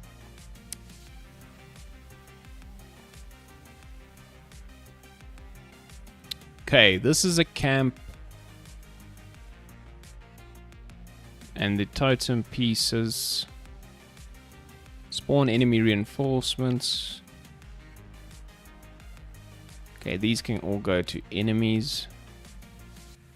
Projectile holder. That's a utility thing as well. It's just a game object in the world somewhere that holds my projectiles. So that's just utility. This is UI. This is UI. So I just stick that into UI. Okay, and then we have a projectile holder, which is a utility, and manager, sound manager. And there we go. All our code is, all our scripts are in folders. Wow. And now I probably need to do some real work. This is work, though. If it wasn't work, I wouldn't have put it off as long as I did, right? That makes sense to me. Oh, project. Yeah, you can just move in there again. Yeah, there we go. There we go. Look how clean our scripts are.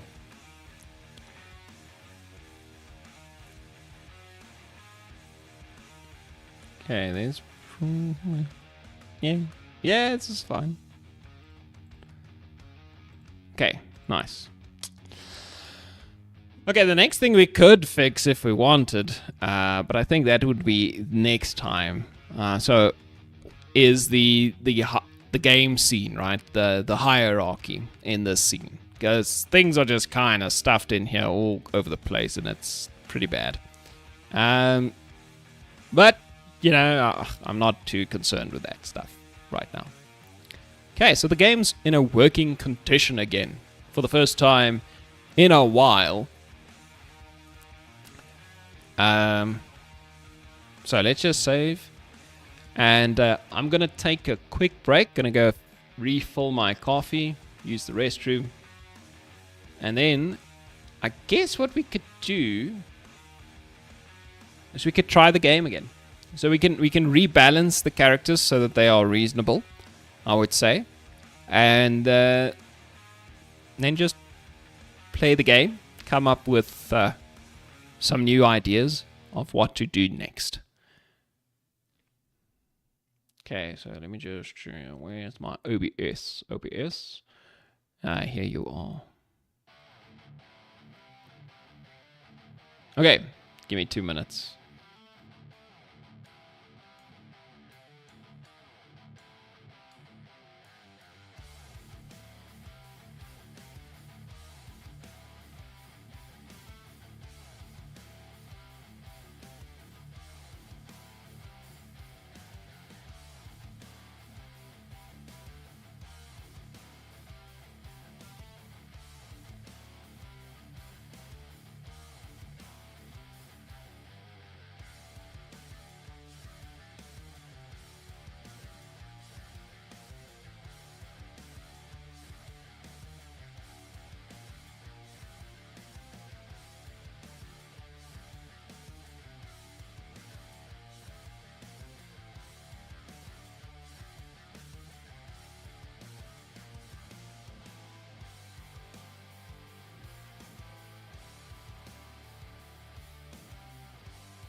I've returned.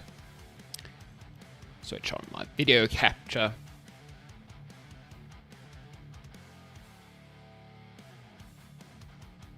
Some of my stream elements broken. Huh. Yeah, my overlay broke. Interesting. I haven't even realized. That's weird. Yeah, no, my overlay is busted. Is this one working? Yes. Ah, that's interesting. Refresh. No, it's just it's not there. Okay, I don't know. Has it been there? Did it just disappear? Oh well. You guys get to look at my taskbar this morning.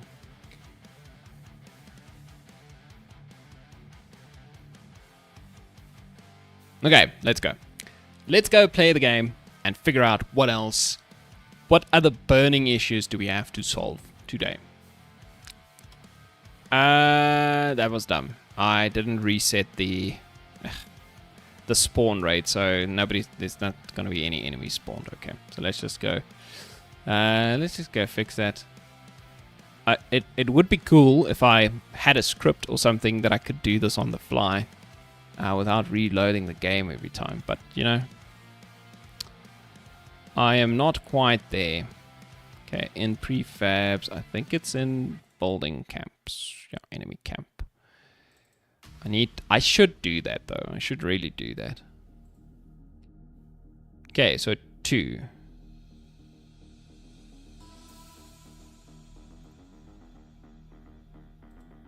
Okay, and let's try again.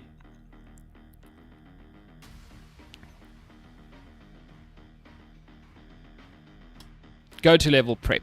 Okay, so obviously we can do a lot better with this UI. Oh, wait.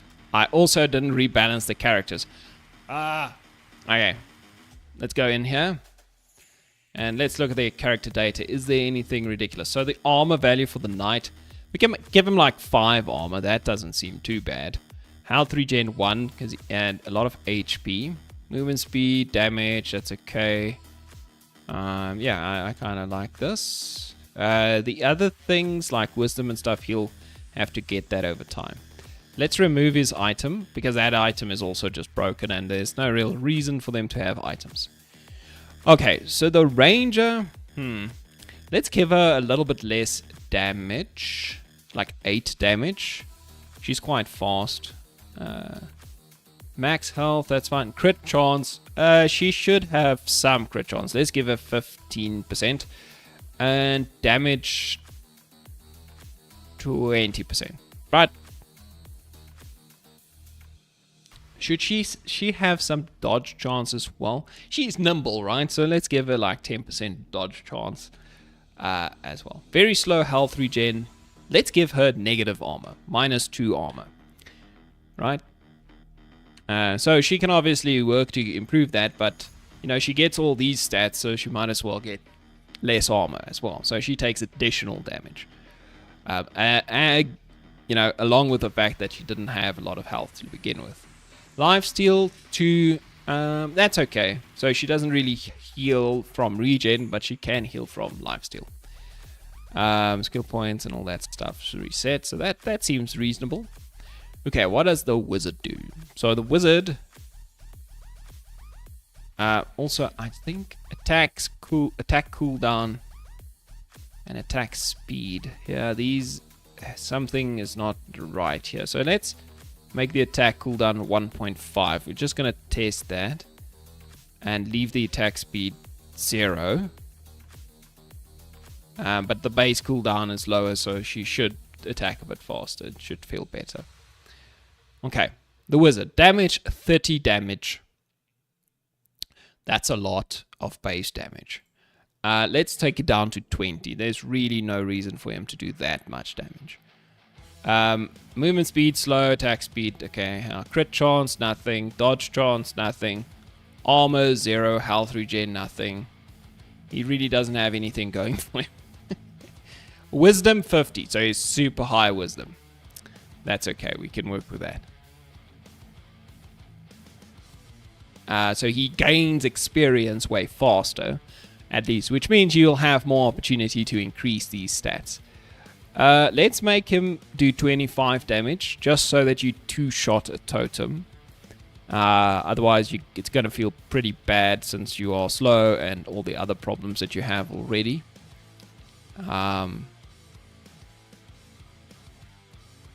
Yeah, let's go with that. Let's try that for the wizard, right?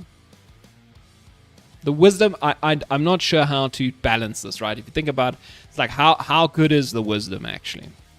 The wisdom could be meh, or it could be incredible, so that he will gain levels so quickly that, you know, his stats ends up being way better than the other characters. Let's give it a go. So now everything's balanced. The spawn rates are fixed. We can actually play the game. Okay, cool. So here we can see all their stats. Okay, let's start with the wizard. I want to start with the wizard because I think if we can get him to level up. Okay, so I already see a bug. The push doesn't happen, right? So the enemies are not being pushed away when they are killed. They are just falling. Okay, so that... And we are fortunate that we predominantly have frogs. So that means the wizard can just chill and farm. Yeah, the pushing... It's almost like the pushing is happening backwards or something. It's something weird's going on here.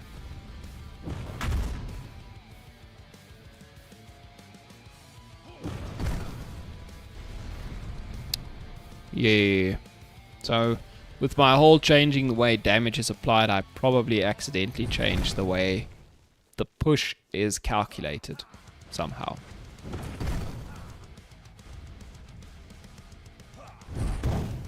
That's the only place I can imagine the change happening.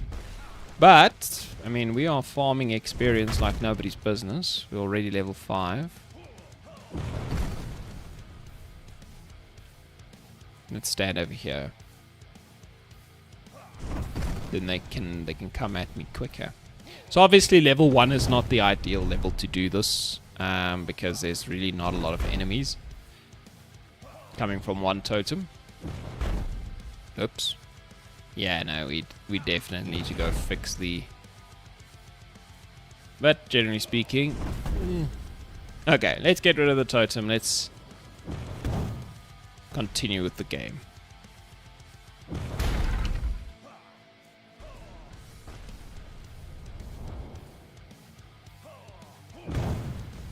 Okay.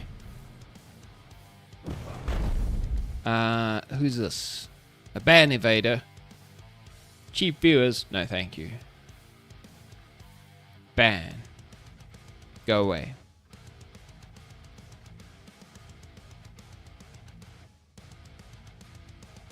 Okay, cool. So the wizard gained 8 levels. That's quite nice. So let's see if we can buff these characters to a point where they are actually useful. Okay, so I think attack speed seems pretty good for the wizard. More wisdom, dodge chance. You know, I'm just going to take the armor, I think. More attack speed. I like that. Yeah, let's take the wisdom. It's okay. More attack speed. Oh, this is going to be so good. Health regen plus 3. No question. 30 additional hack or crit. I don't have crit chance, so this doesn't make any sense. More health is good.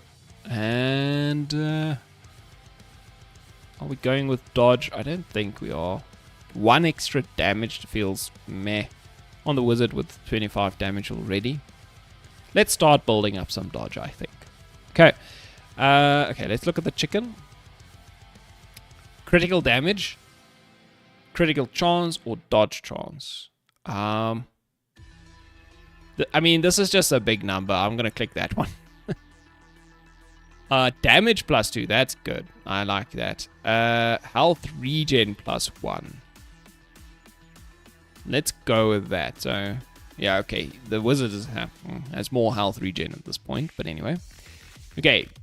Ranger, crit damage. We can take that. We already start with crit chance, so that's nice. Let's give her some more attack speed. And let's give her the 3 armor so she doesn't take additional damage anymore. There we go. Okay, I have no idea who's going to come at me. But let's try the Robin. Did those bombs just explode on me? Okay, but it seems like I dodged. Fortunately. Okay. Okay, I mean, it feels terrible that I can't hit these guys or kill them with 1 shot anymore. I'll get there, though. Yeah, if I get a crit, it's not that bad. Okay, but the attack speed is definitely better. That does feel nice.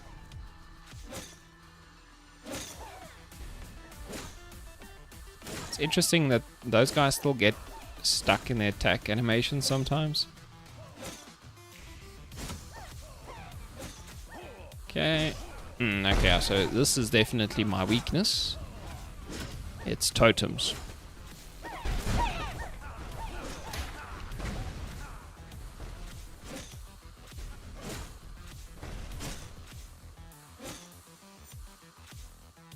Fortunately, we are fast.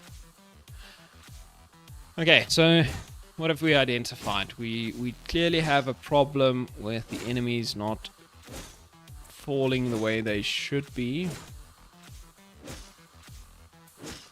Everything else seems pretty good, though. I mean, obviously there might be some balance issues. I don't really like the size of the map. I think it's too big. Like, I had to do a lot of just running now. So I should maybe make the map smaller. And maybe I can make it increase in size as the waves progress, perhaps? That could be an option. Yeah, I mean, it doesn't feel good. There's just too much empty space. Places to go.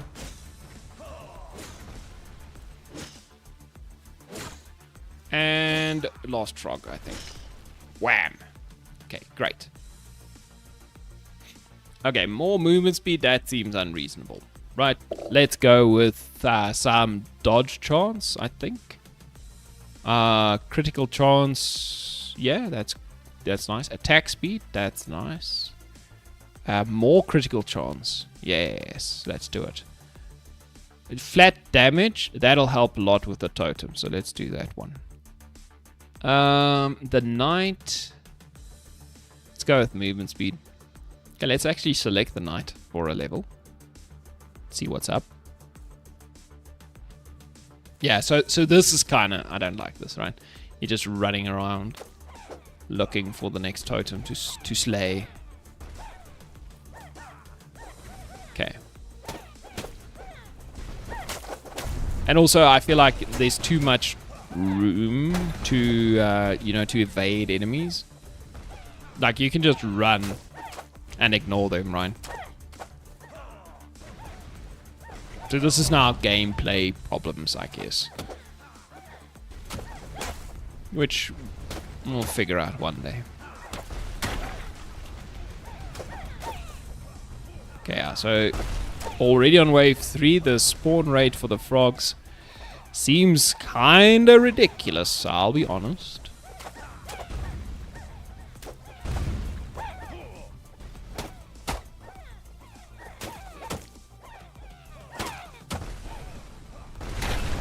Okay, yes, we're already level 9. Woo!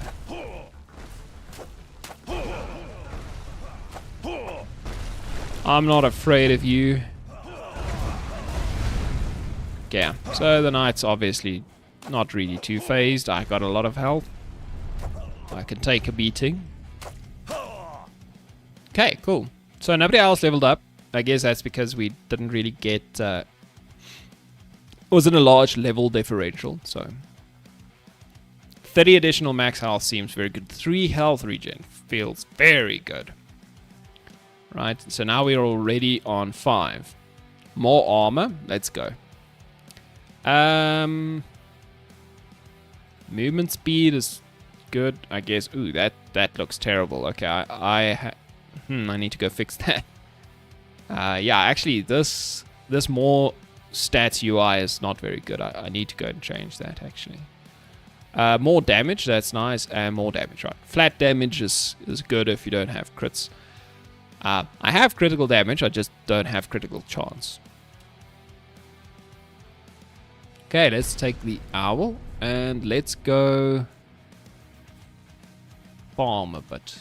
Well, we'll see if it's reasonable to farm with the owl, depending on how many frogs are spawning compared to lizards. Okay, we already have a lizard coming at us.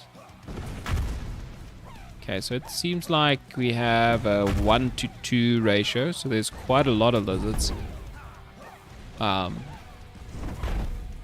More than I would like to have to handle. Okay, so let's make short work of this. Yes, like that's a lot of frogs actually. Yeah. You kind of lose the impact with them not flying off the screen anymore. Right. Oh, look at me dodging.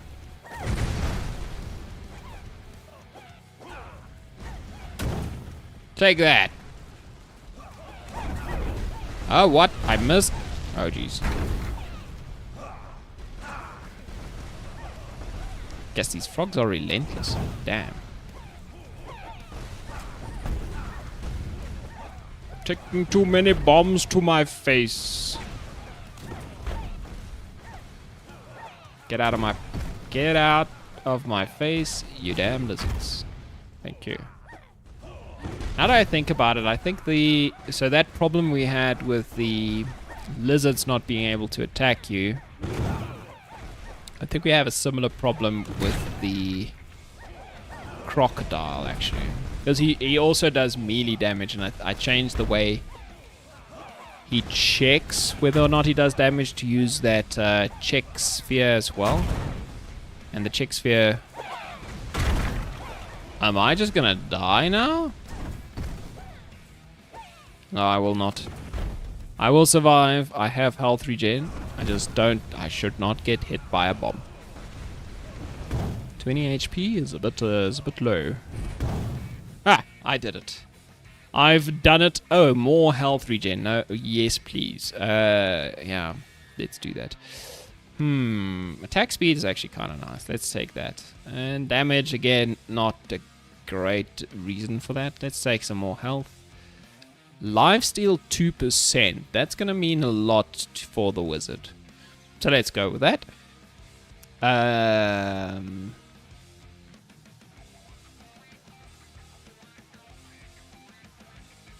Critical, I mean, he doesn't really have any critical stuff, so let's just leave that. Movement speed's not bad. Yeah, let's up the movement speed. More dodge chance, 8%. These numbers are pretty broken, I think. Okay. The knight has... I don't need more critical damage or attack speed, I think. Let's just take the wisdom. More damage for the Robin, that feels nice. More health steal, that's also not bad. Okay, so... let's do the next level. Now, normally I had an idea of which characters are coming for every level. I don't anymore, because that UI has been destroyed. Okay, but let's... we know the Owl Wizard at least is a bit beaten up. So we can take the Robin or the chicken instead. Let's take the Robin. See how she feels. Wave 9. Wave 9. Wave 5. Okay, so it's a lot of little lizards. Okay, but we are nice and quick.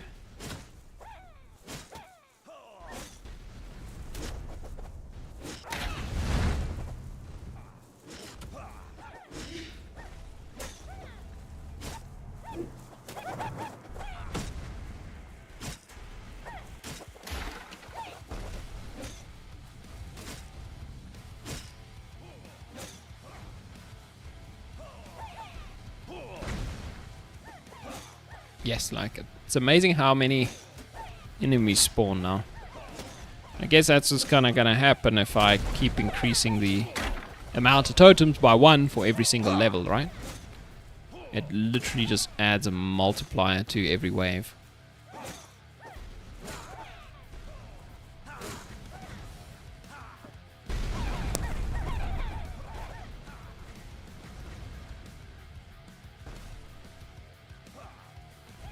Phew.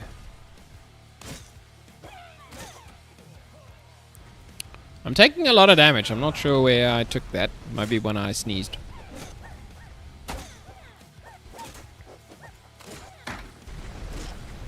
Okay, now we just dodge. We dodge and shoot. Ooh, okay.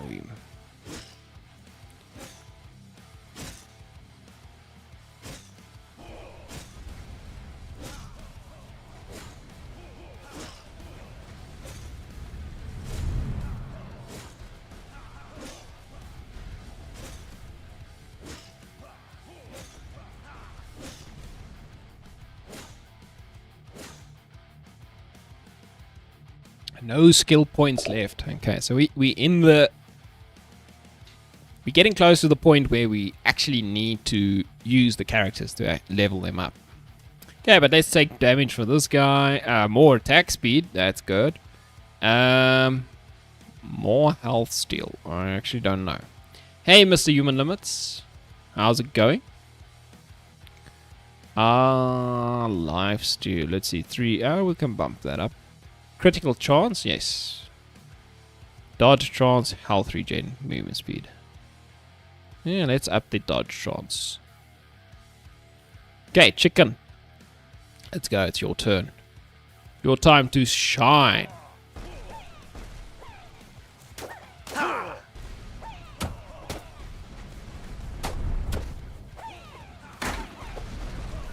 Oh, I'm good, thanks. Yeah, I think I've finished implementing all the character stats, right?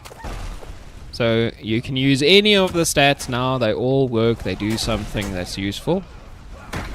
And we're trying to test the game and see if it actually makes it possible to beat the game now that the characters can actually gain useful stats. Yes, like, okay, the knight might not survive this round. I'm gonna... I think I'm winning, yes. Mr. This guy.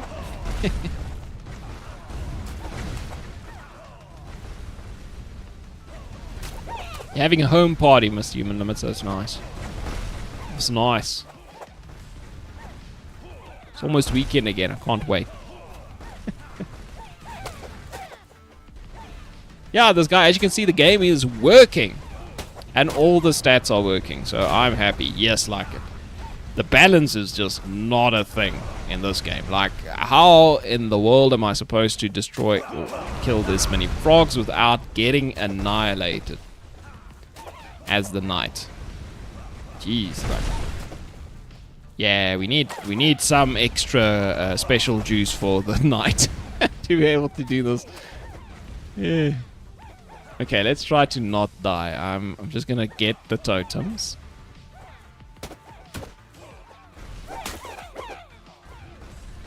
Get out of my... Okay. Running straight to the next totem, because I don't want to deal with that. Now, this is a problem for the knight, obviously, because I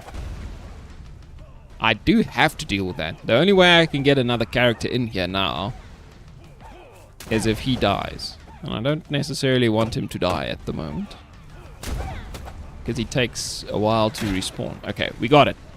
Now, let's see if we can kite them around this building. Yeah, throw your bombs into the building. Oh, yes. Like, okay, I took a few to the face. Yes, like, I don't think I'm gonna... yeah, I'm gonna drink some coffee.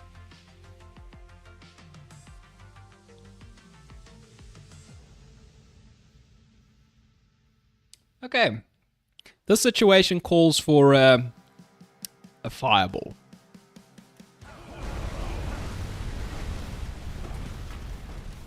Let's mow them down. Okay, it's very unsatisfactory, the fact that they don't fly off the screen anymore when they get hit with the fireball.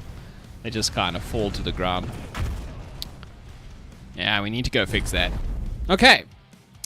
Now, he did gain some experience, so we do still get to spend those points. More armor, that seems nice. More health. Yeah, more health. Dodge chance, why not? More movement speed, yes. Okay, the owl obviously got some more attack, more experience. Attack speed, yes. Let's go with that one. And armor. Okay, we'll just stick with the wizard, I think. He feels like he's up for the task. Oh no, it's small lizards. Okay. Just run to get to the totems. And this is kind of part of the gameplay I don't really like currently. There's just frantic sprint to the totems because you are not able to deal with the enemies. Because you're not, right? If you just let these totems cook, you're gonna get cooked. The only correct way to play this game is to get rid of the totems. ASAP.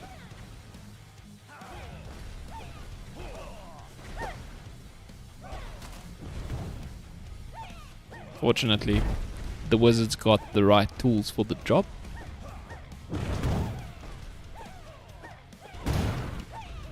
How many totems left? 1, 2, 3, seems like. They're all over on that side of the map. Yeah, I need to kind of force the engagement. Right, because look at this. I can just run. Yeah, I take some damage, but it's only occasionally. And like... yeah, that's kind of bad. So that's... I'm not gonna... it's not probably not gonna be easy to fix this. Like, this is now a game design problem. How do I fix it? Do I make the enemies smarter so they cut me off? Or something like that? Or do I... damn, look at all those frogs. Yeah, we'll just keep running. We'll keep running. I think one of the cool things that I could do, but this would maybe make it impossible to play the game, is I could have the frogs do a predictive throwing. So they don't just throw at you, they throw where you are going. Yes, like you just don't stop. It's fine. Get rid of the frogs.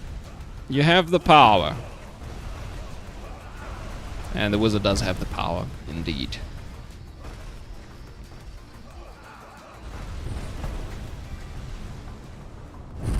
Boom.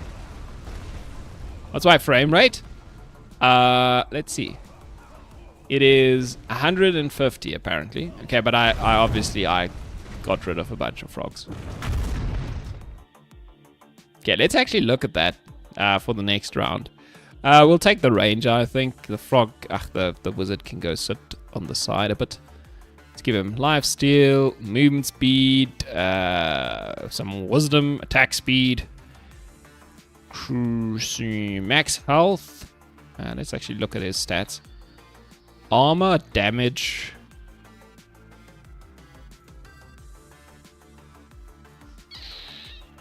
Let's give him armor, more lifesteal.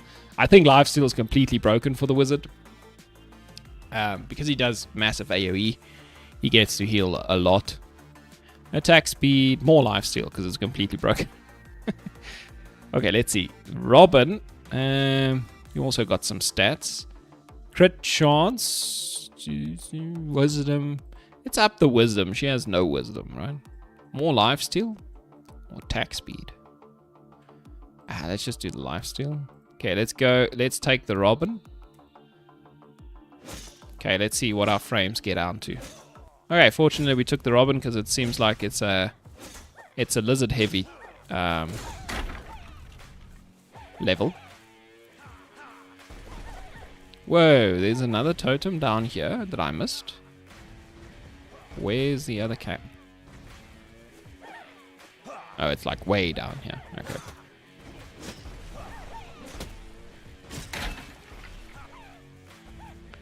I'm already at 60 frames per second.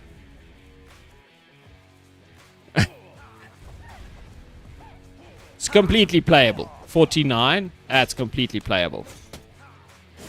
I mean, that's buttery smooth. What are you talking about? Ugh, you're gonna see me struggle if I have to go learn dots or something like that. That's gonna be a struggle bus. Yes, like it.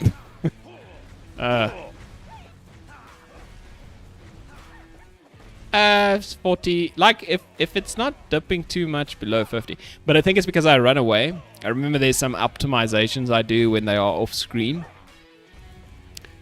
It still doesn't fix the problem 100%, but it does.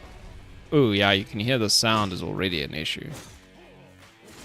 Like so many sound effects are not playing, and that is because each of these tiny little lizards have a sound effect for their footsteps, which is ridiculous because there's a million of them. and they run fast, so there's hundreds of 20 frames per second. Buttery smooth. We can't complain about that. Yes, look at this ocean of lizards. Damn, you know what would be good in this situation? The knight, but he's dead. How many game objects you got? Where do I see that? It's probably in the millions. Is it in the stats? Can I see it easily? I have 10,000 shadow casters. But that's not quite what you asked, right? Because there are many other things that are considered game objects that are not necessarily going to cast shadows. Visible skinned meshes, 1,500. Animations playing, 319. Wait, did I get all the totems?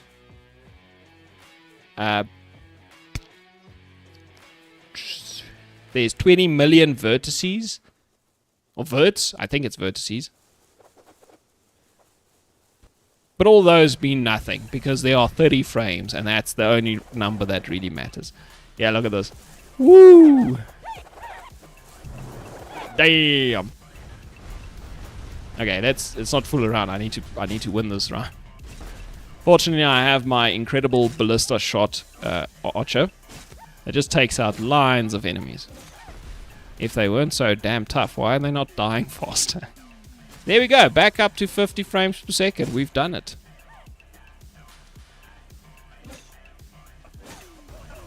Okay, these frogs are gonna get ridiculous. Even though there were less frogs spawned, they still spawned quite a number of them. Mow them down. Get mowed.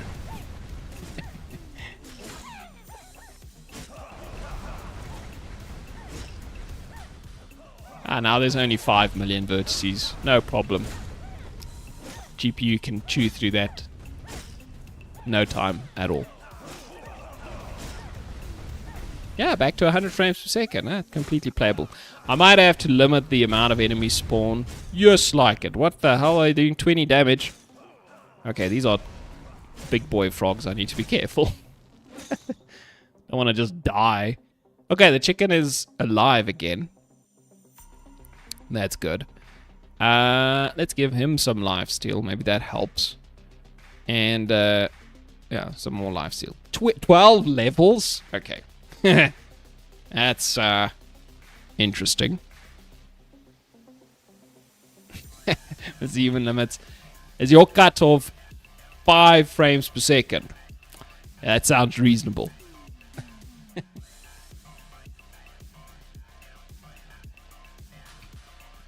Okay, so the Robin. Damage plus 3, that seems good. Health regen, crit damage, move speed. Let's go health regen. Crit damage. Damage. Crit chance, that's a nice one. More crit chance. Health regen's pointless if you have lifesteal. Damage. Yep. Kill those totems quicker. Okay, all these are kind of bad. Go with damage. Dodge chance, yes please. What is my dodge chance actually on the ranger? 28%? Wow. Make it 30. Critical damage plus. Okay, there we go. Now, this is gonna be the 9th level.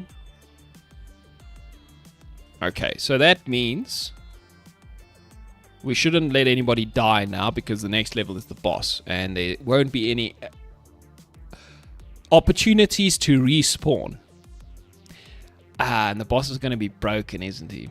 Okay. You know what? Let's just play the game. Let's just... Oh no, it's a lizard heavy level again. And I'm the wizard. Damn. This is going to be painful. Just run. Just run. We'll use the totems to blow up the lizards. Because if they point blank like that, we can use it to get a point blank explosion. Okay. I think the wizard will be fine. He's pretty quick right now, so he got some nice upgrades. Yeah, he's fast enough. It's not a problem. Normally he's way too slow. Oh no. My nav meshes are breaking. Okay. That could be a problem. So my optimizations are failing me somewhere in the background. Oh no. That's fine, we're still at 40 frames per second, which is incredible. Obviously, you just need to buy a bigger computer and you can run this game fine. It's never going to be a mobile or console game.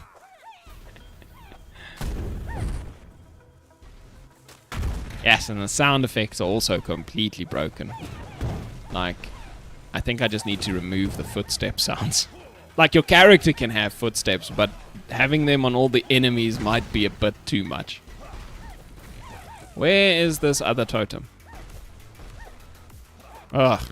Okay, I need to make the map smaller.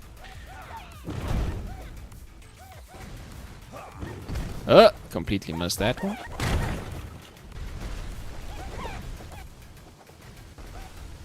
One more totem. Yeah, like the... No, there's a lot of sound problems.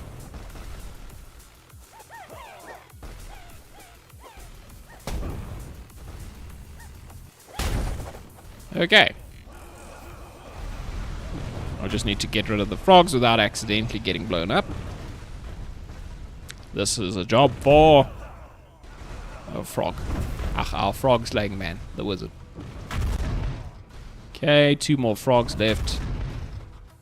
No more frogs left. Another 9 levels? Okay, this is incredible. I think we are strong enough to beat the boss for the first time in the history of this game. Let's do... Okay, what can we do here? Let's do some armor, attack speed, that's nice. Some more movement speed, not bad. Especially considering the boss is quite quick. Attack speed, I guess. Movement speed. Dodge chance? Yeah, why not? Yeah, more dodge chance, I think. Critical doesn't... We don't have any critical. Lifesteal, health regen. Okay, let's see. Knight, health regen. Should we give you some dodge chance? Just maybe that helps you a little bit, right? Yeah, let's try that. Wisdom's not going to help me much now. So let's just do health and more dodge chance. Okay, so this is the boss wave. I think I'm going to start with the ranger, then switch to the owl, and then switch to the knight. Okay, that's my idea anyway. See how this goes. Did I just get hit by a bomb immediately? He's coming. Let's see if he can hit me. Okay, he can, and I almost died because of it. Oh, shit. That might have been a bit bad. Okay, I do crit. Doesn't seem like I'm stealing any health. Or am I? No, I am. Yeah, no, I'm totally getting healed. Okay, so the ranger is very good in this situation, right? I wonder... Ooh, you stuck it, but you should really be careful. I want to give the boss like a lunge or a leap or whatever you want to call it. So when something like this happens, he kind of gets frustrated and he just jumps on top of you. Okay, so he's going into his next phase. Now, since I am the creator of the game, I know it's going to be the frog... it's the frog phase. So he gets a bunch of frogs in to assist him get the ranger, which is kind of kiting. So we just take the wizard. Yeah. And we continue with this level. Oh no, the wizard's... He dodged? What a legend. What a legend. Okay, so it seems like the wizard might be a bit slow. Yeah, the wizard's a little slow. This guy is catching up too quickly at the moment. And he's getting some hits in. So let's try clear the frogs at least. For the other guys to... Okay, apparently my dodge chance is very high. Okay, let's just clear out the frogs at least. Wizard, this is why you are here. This is why you were selected. I think, like, I'm healing a lot. I think it's my life steal and the fact that I can hit frogs now. So I get multiple life steal ticks when I hit the frogs, and obviously I just get one when I hit the boss. And I'm actually doing less damage to the boss than the ranger is currently. Yeah, because the ranger gets crits. This guy doesn't get a crit, so he just does 25 damage flat, which is not a lot of damage, considering we have 3,500 HP to get through.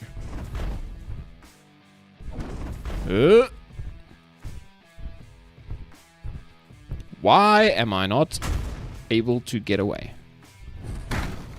Okay, we got rid of the totem, I guess.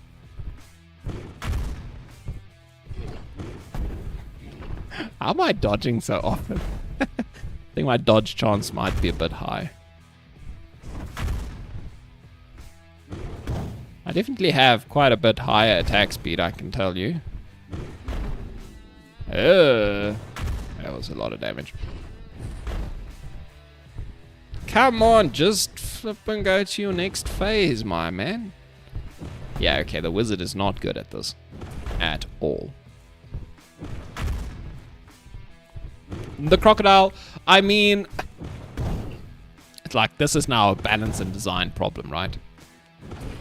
Okay, we did it. We got through his massive health pool. Now, this phase, he takes out his crossbow, and he summons a ton of lizards. Now, the crossbow is a bit of a tricky one, because he's more likely to actually hit you now.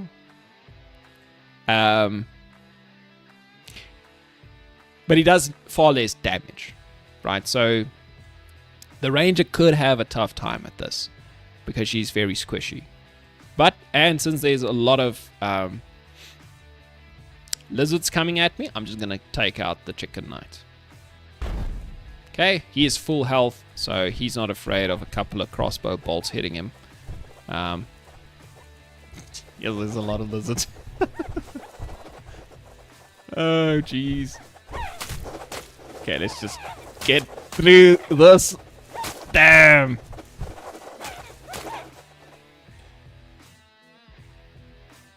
What just happened?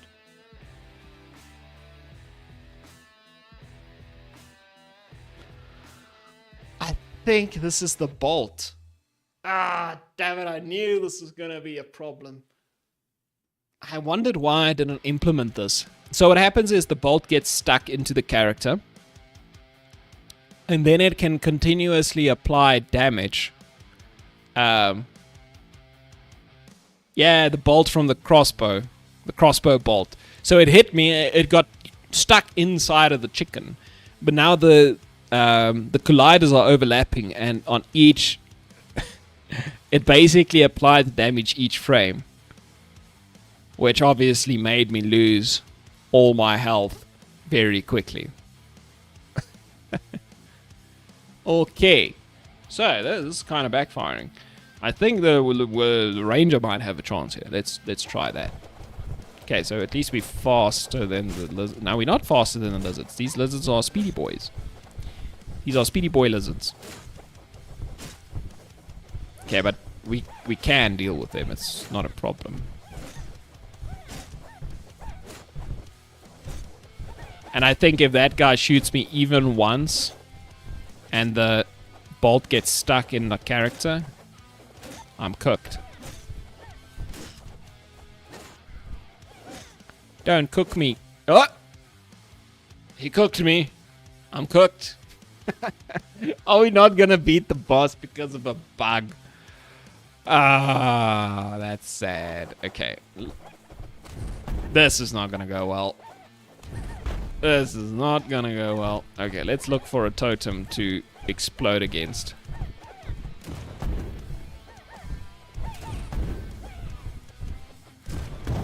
Okay, we at least got rid of the lizards. Okay. Now we need to juke all the bolts.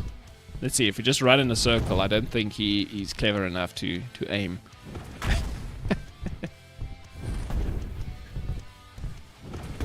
Oh no, he got me! You can see the damage, right?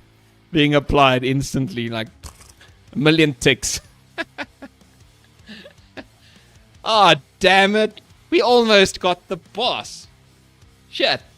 Okay, let's drink some coffee.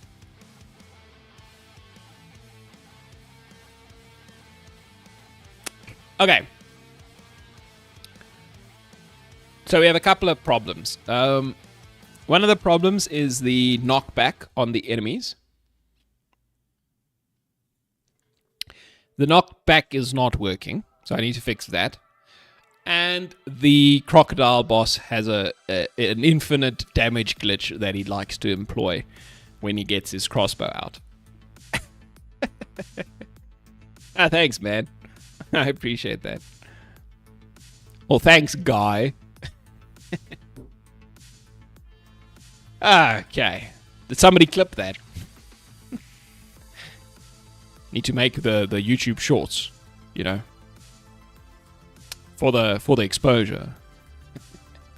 Okay, so let's see if we can figure out what the boss is doing. Okay. Okay, so it's something to do with the bolt projectile, right? So let's go to our scripts folders, which are now all nice and nicely arranged. Okay, we have the bolt projectile manager because I was too lazy to make multiple scripts. Yeah, so you remember this boolean here that I commented out?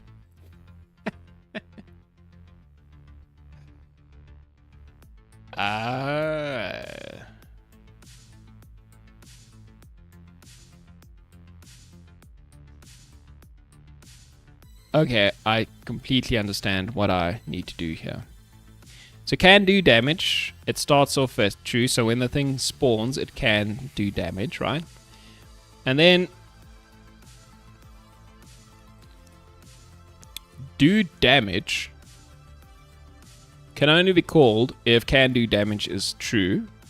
So that's very straightforward. So if, it's amazing that I haven't. So if you can do damage, you know, go ahead and do damage.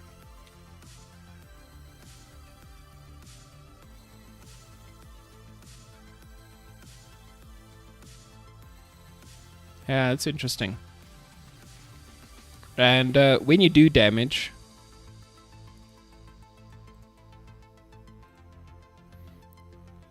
that's interesting that I... Yeah, so it's got something to do with the stopping of the bolt. So it lodges itself into the player and then it just does damage infinitely. And I never set that to false, it seems like. Did I accidentally comment that out or delete a line of code that I didn't see? Oh, you know what? I think I deleted that line of code here. And that's very possible because I changed this. So can do damage equals false. So we do damage once, then we set it to false, and then even if that thing for some reason lingers or gets stuck into the into your character or whatever, he won't continuously call this function and apply damage to your character. Ha. Okay, so that seems quite straightforward. Okay, so now the other problem was the knockback. The knockback stopped working. So I think we should be looking in the enemy take damage script. And look what this thing does. Okay, so when we get damage, right? There we spawn our damage number, but we invoke this argument and we send through the damage and the damage source.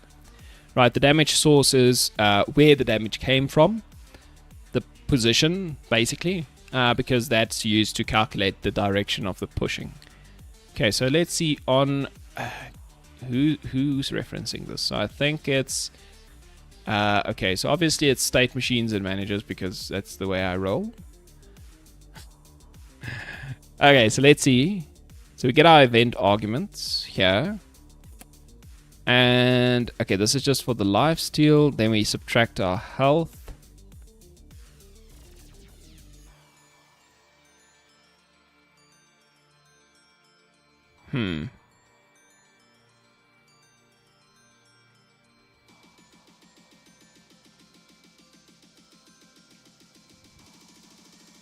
So, I mean, on this side, it doesn't do anything new. So it sets the push timer. And being pushed, it sets to true. Okay, but then health is reduced. And I think even though this is set, only when you die can it actually do anything.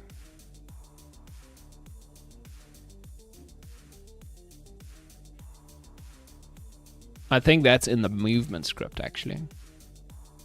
I mean, for some dumb reason, it's in the movement script, but that is where it is. So, okay, so enemies. Okay, so let's see. Simple melee enemy. What is this? Movement, right? So let's just look at this. Okay, so we move if we are being pushed. Okay, so this can only happen when you die, right? So either you are not dead and then this happens, or you died and you are currently being pushed. Then we apply some vector.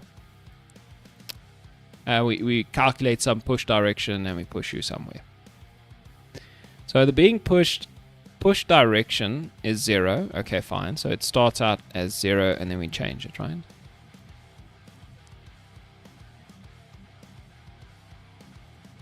I think we can just make this stopped.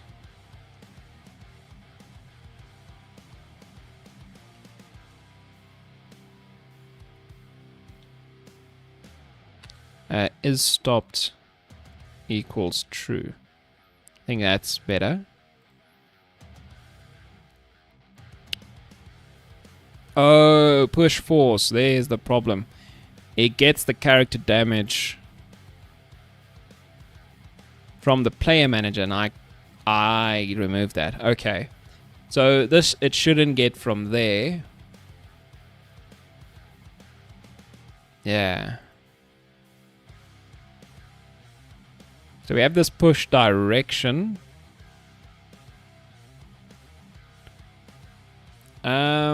That's also not correct because this is not always going to calculate it using that.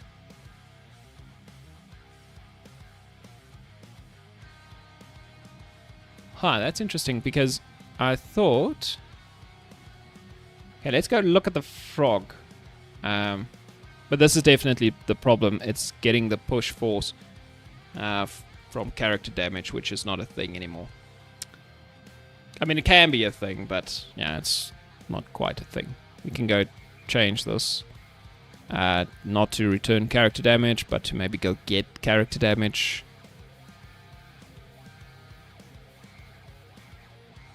Yeah, so we can just do... To fix it quickly,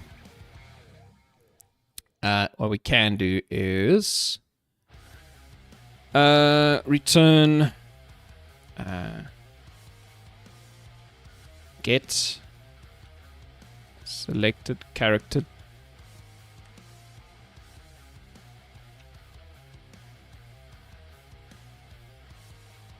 So get damage is not quite what I want. It'll work, but technically... So when the enemy takes damage, right, I send the damage here. Right, and then the state machine of the enemy knows about the damage and the source of the damage, right? Because it listens to the on-guard hit with the take damage, right? Yeah, and it reduces the health.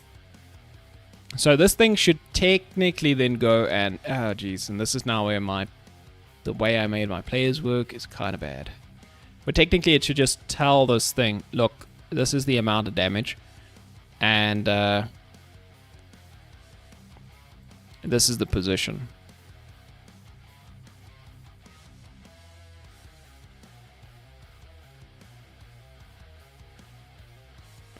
But I'm so sure this works correctly with the bomber. Did I change this for the bomber and not for this guy?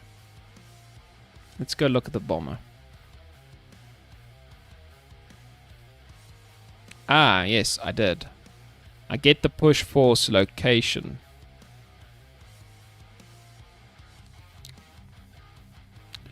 Oh, damn. You know what this is going to do to me? I'm going to have to go and actually refactor all my enemy scripts, because the enemy scripts are kind of bad. Yeah. This is what I do. Push force location. Yep.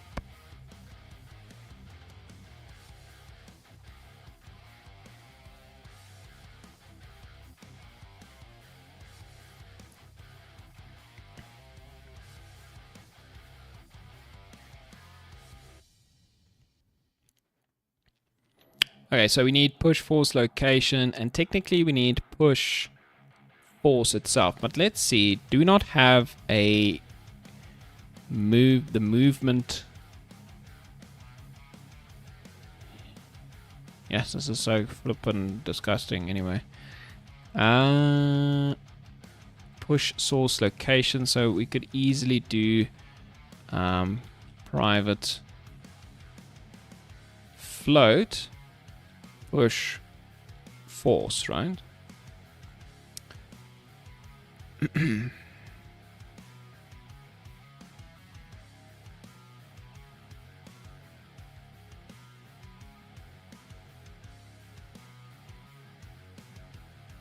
know what? I'm just gonna make these public. Screw it. Private? No, public. Public.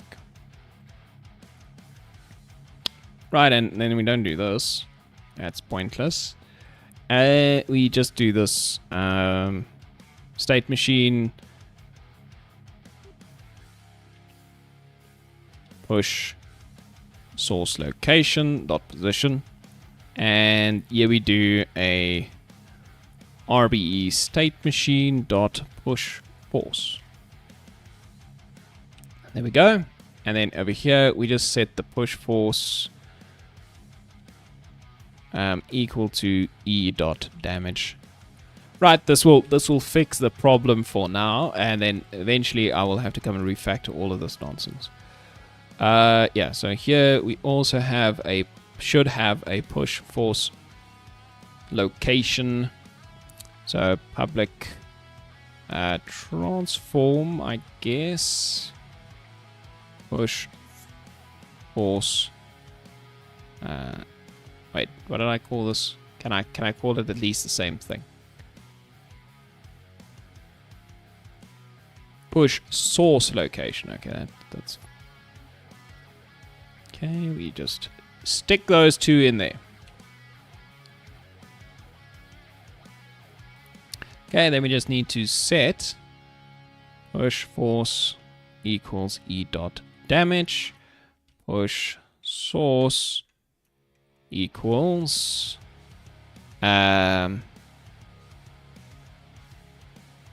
E dot damage source. Yeah. Okay, so we set them there, and then inside of our movement we should have a reference to our state machine, right? Yeah. Enemy state machine dot push source location dot position, and then here we just do enemy state machine dot push force. Right, so now they get that from the event, so they know what it is. And my player manager actually now has no reason to return this at all anymore. Okay, so that's some more stuff we can delete in the future. Okay, so let's just go test that. So the crocodile shouldn't one-shot us at the moment, I believe.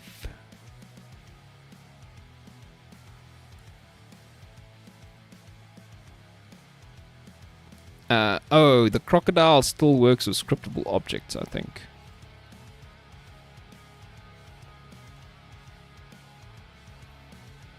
100% he does. Let's give him like 100 HP. I just want to kill him quick and then see what happens to the...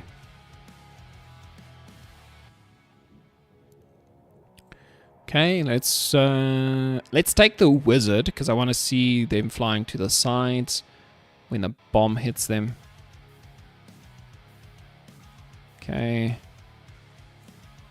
So if I shoot one there, yep, he flies away to the side. Okay, now this guy's not gonna... Okay, but he flew to the side. Okay, that's okay. Okay, let's just get the boss to take out his crossbow. Ah, for crying out loud. Okay, he takes out his crossbow. Oh, let's take the chicken knight. Whoa, a bunch of frogs appeared randomly. Wait, he didn't take out his crossbow? Oh my word. This is a nightmare. Okay, I'm just gonna die to the frogs. I want... Oh, jeez. Okay, so apparently he spawns all his reinforcements regardless of what level you are on. Oh, just shoot me. I think he shot me, but I can't tell.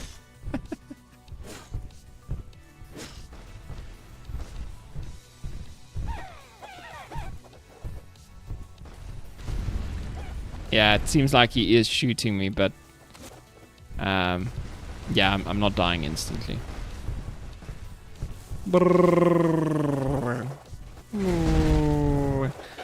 Yeah, you shouldn't be able to do this, I think.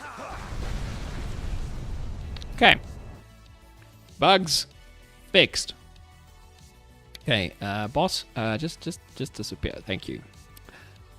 Thank you very much. Okay, so we fixed our immediate problems. I think the game is pretty playable at the moment. So, let's go to our to-do list and tracker and see, what's next in our game dev adventures. Okay, so I'm going to say that this is working well. I'm happy with that. Okay. There's a bunch of fun and balance things that I have that we could approach, but we did a... where did we do this? In brainstorming? Yeah, okay, so this is where we got a bunch of this stuff going. So balance, okay, we obviously said there's a balance problem. Okay, we did all of this. What is the next thing we said that we should look into? Okay.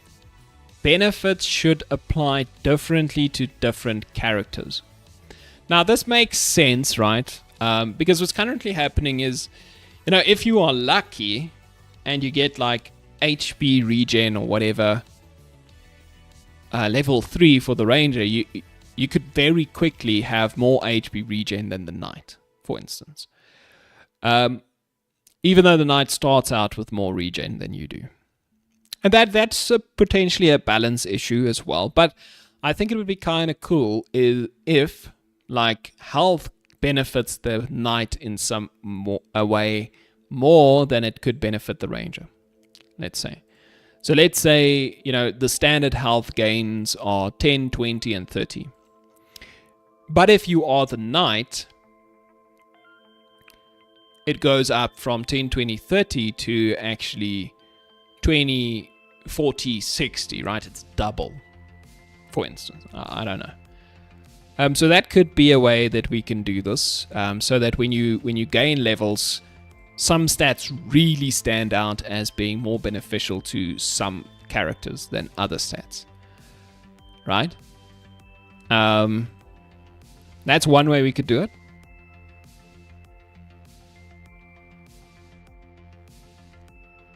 Another way we can approach this design is to make certain items only be equipable by certain characters. So that'll kind of give you a similar effect. If you think about it, so let's say you have an item that... Oh, cheers, Mr. Human Limits. Thanks for popping by.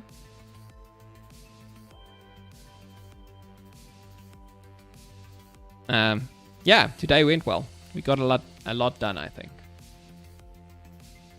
Oh, it's already 6:40? Damn. Why did my alarm not go off? It should remind me to go to work. Okay, but let's have a discussion and then we can wrap up.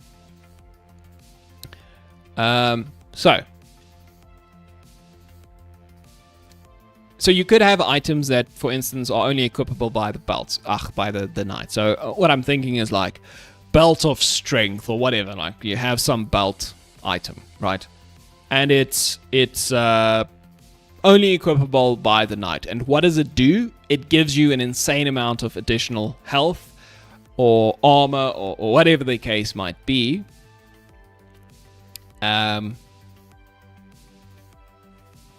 Right, but at the cost of dodge, right? It makes it impossible to dodge. Stuff like that could kind of be cool. So you can equip the belt, it doubles your health, right? And it reduces dodge by 100%. It just makes it nothing, right? You can't dodge with this belt equipped, but you get double health. And it's only the knight that can take that belt, for instance. So that would give you this same effect, right? And similar things can be done with the ranger, right? Or the wizard, right? You get like an amulet of power for the wizard, right? It gives you 1,000,000 damage, but you have negative 50 armor. Right? Something like that. So that would be a kind of a cool idea. Instead, let's say, of tweaking the values, you kind of have an additional game element like an item that you can equip, but then you sacrifice something like HP regen for the ranger, for instance. So let's say you were buffing the health regen of the ranger, and then you get this item and you're like, oh shit, I have 10 regen. This thing gives me 150% attack speed and removes all my regen. So then you kind of get to make that trade, right? And if you had no regen to start with, then it's an easy choice. Yeah, so maybe that could be a possibility. We can obviously add more attacks and stuff and passive effects. So this immediately feels cool with the items. So what I think we should get into then potentially is making items work. And the first place I can tell that the items are going to break is in the inventory. The way I do inventory currently. No, not inventory itself. Well, actually, the inventory itself, definitely, and in character stat manager. So if you look at the two and the way I've implemented them, so the inventory has this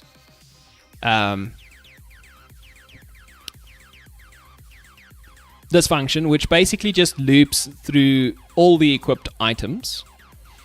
Right, and all it does is it just says, oh, okay, cool, just add all the stat values for the items. So let's say you want to know how much additional armor you get from the items. Then it just literally loops through all the items and say, oh, okay, you have a total of 10 additional armor from items. And then in my stat manager, in my armor calculation, I literally just go and I get the stat total. And all this does down here is it takes the character stat plus the inventory stat, which is that function. And then it gives you the total. Right, so that's a... So it's kind of just stacking the two. Very simple arithmetic, right? Not a big problem. But if I want to have effects like, let's double the armor on an item, right? That's a special kind of effect. That's not just a flat health value. So I'll have to think about how that would work.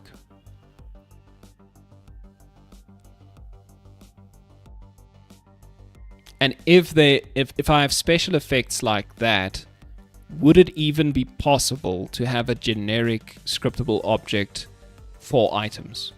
Or would I need to make items separately? if I want them to have special effects. Like doubling health, but setting your critical damage to 0, for instance.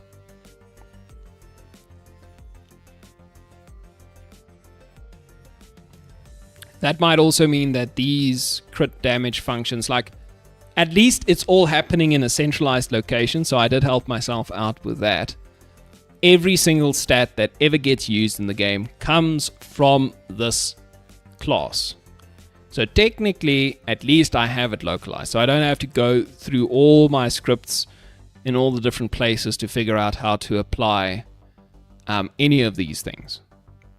I just have to figure out here, and it will work with that function, for instance.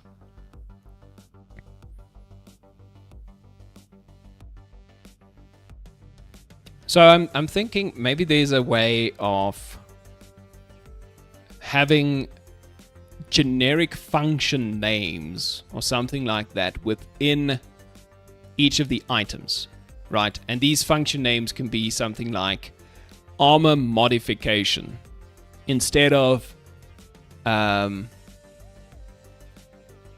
just an armor value. But you could still have the armor value. But then if an armor modifier function exists, then you need to apply that function to the armor. And sometimes the armor modifier maybe just does nothing. But we can have all of them have that function, so that if I want an item to do something specific, yeah, that could work. So you just loop through all the items, run the armor modifier function for each item, and it basically, sometimes it just adds an armor value on top, and sometimes it multiplies the incoming value by 2.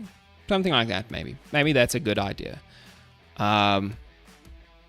But we keep the naming consistent, so we can just look for that method and apply that method. Then at least I can do different things with the different items. Would that mean I need separate scripts though? Ah, geez. How the hell am I going to do this? I actually don't know how I'm going to do this, to be honest with you. Okay, this is a problem for tomorrow's stream. Or maybe later today if I feel like it. I can start banging my head against this particular wall. But for now, I need to get going. I think this is a good place to end the stream anyway, before we really get into the next thing.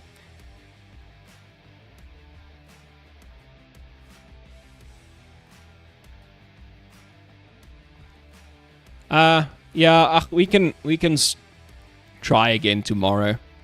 Like, I might have like an additional 5 minutes, but at that point I'm pushing it anyway. So let's get to work.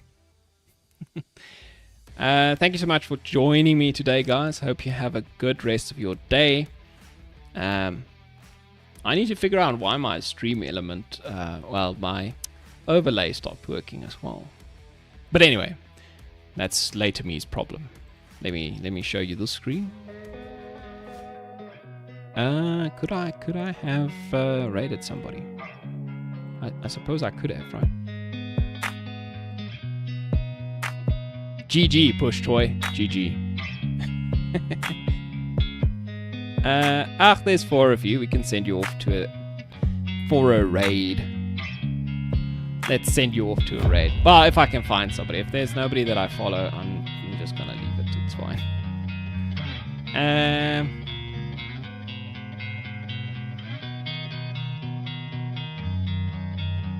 Yeah, so nobody I follow is online. Really?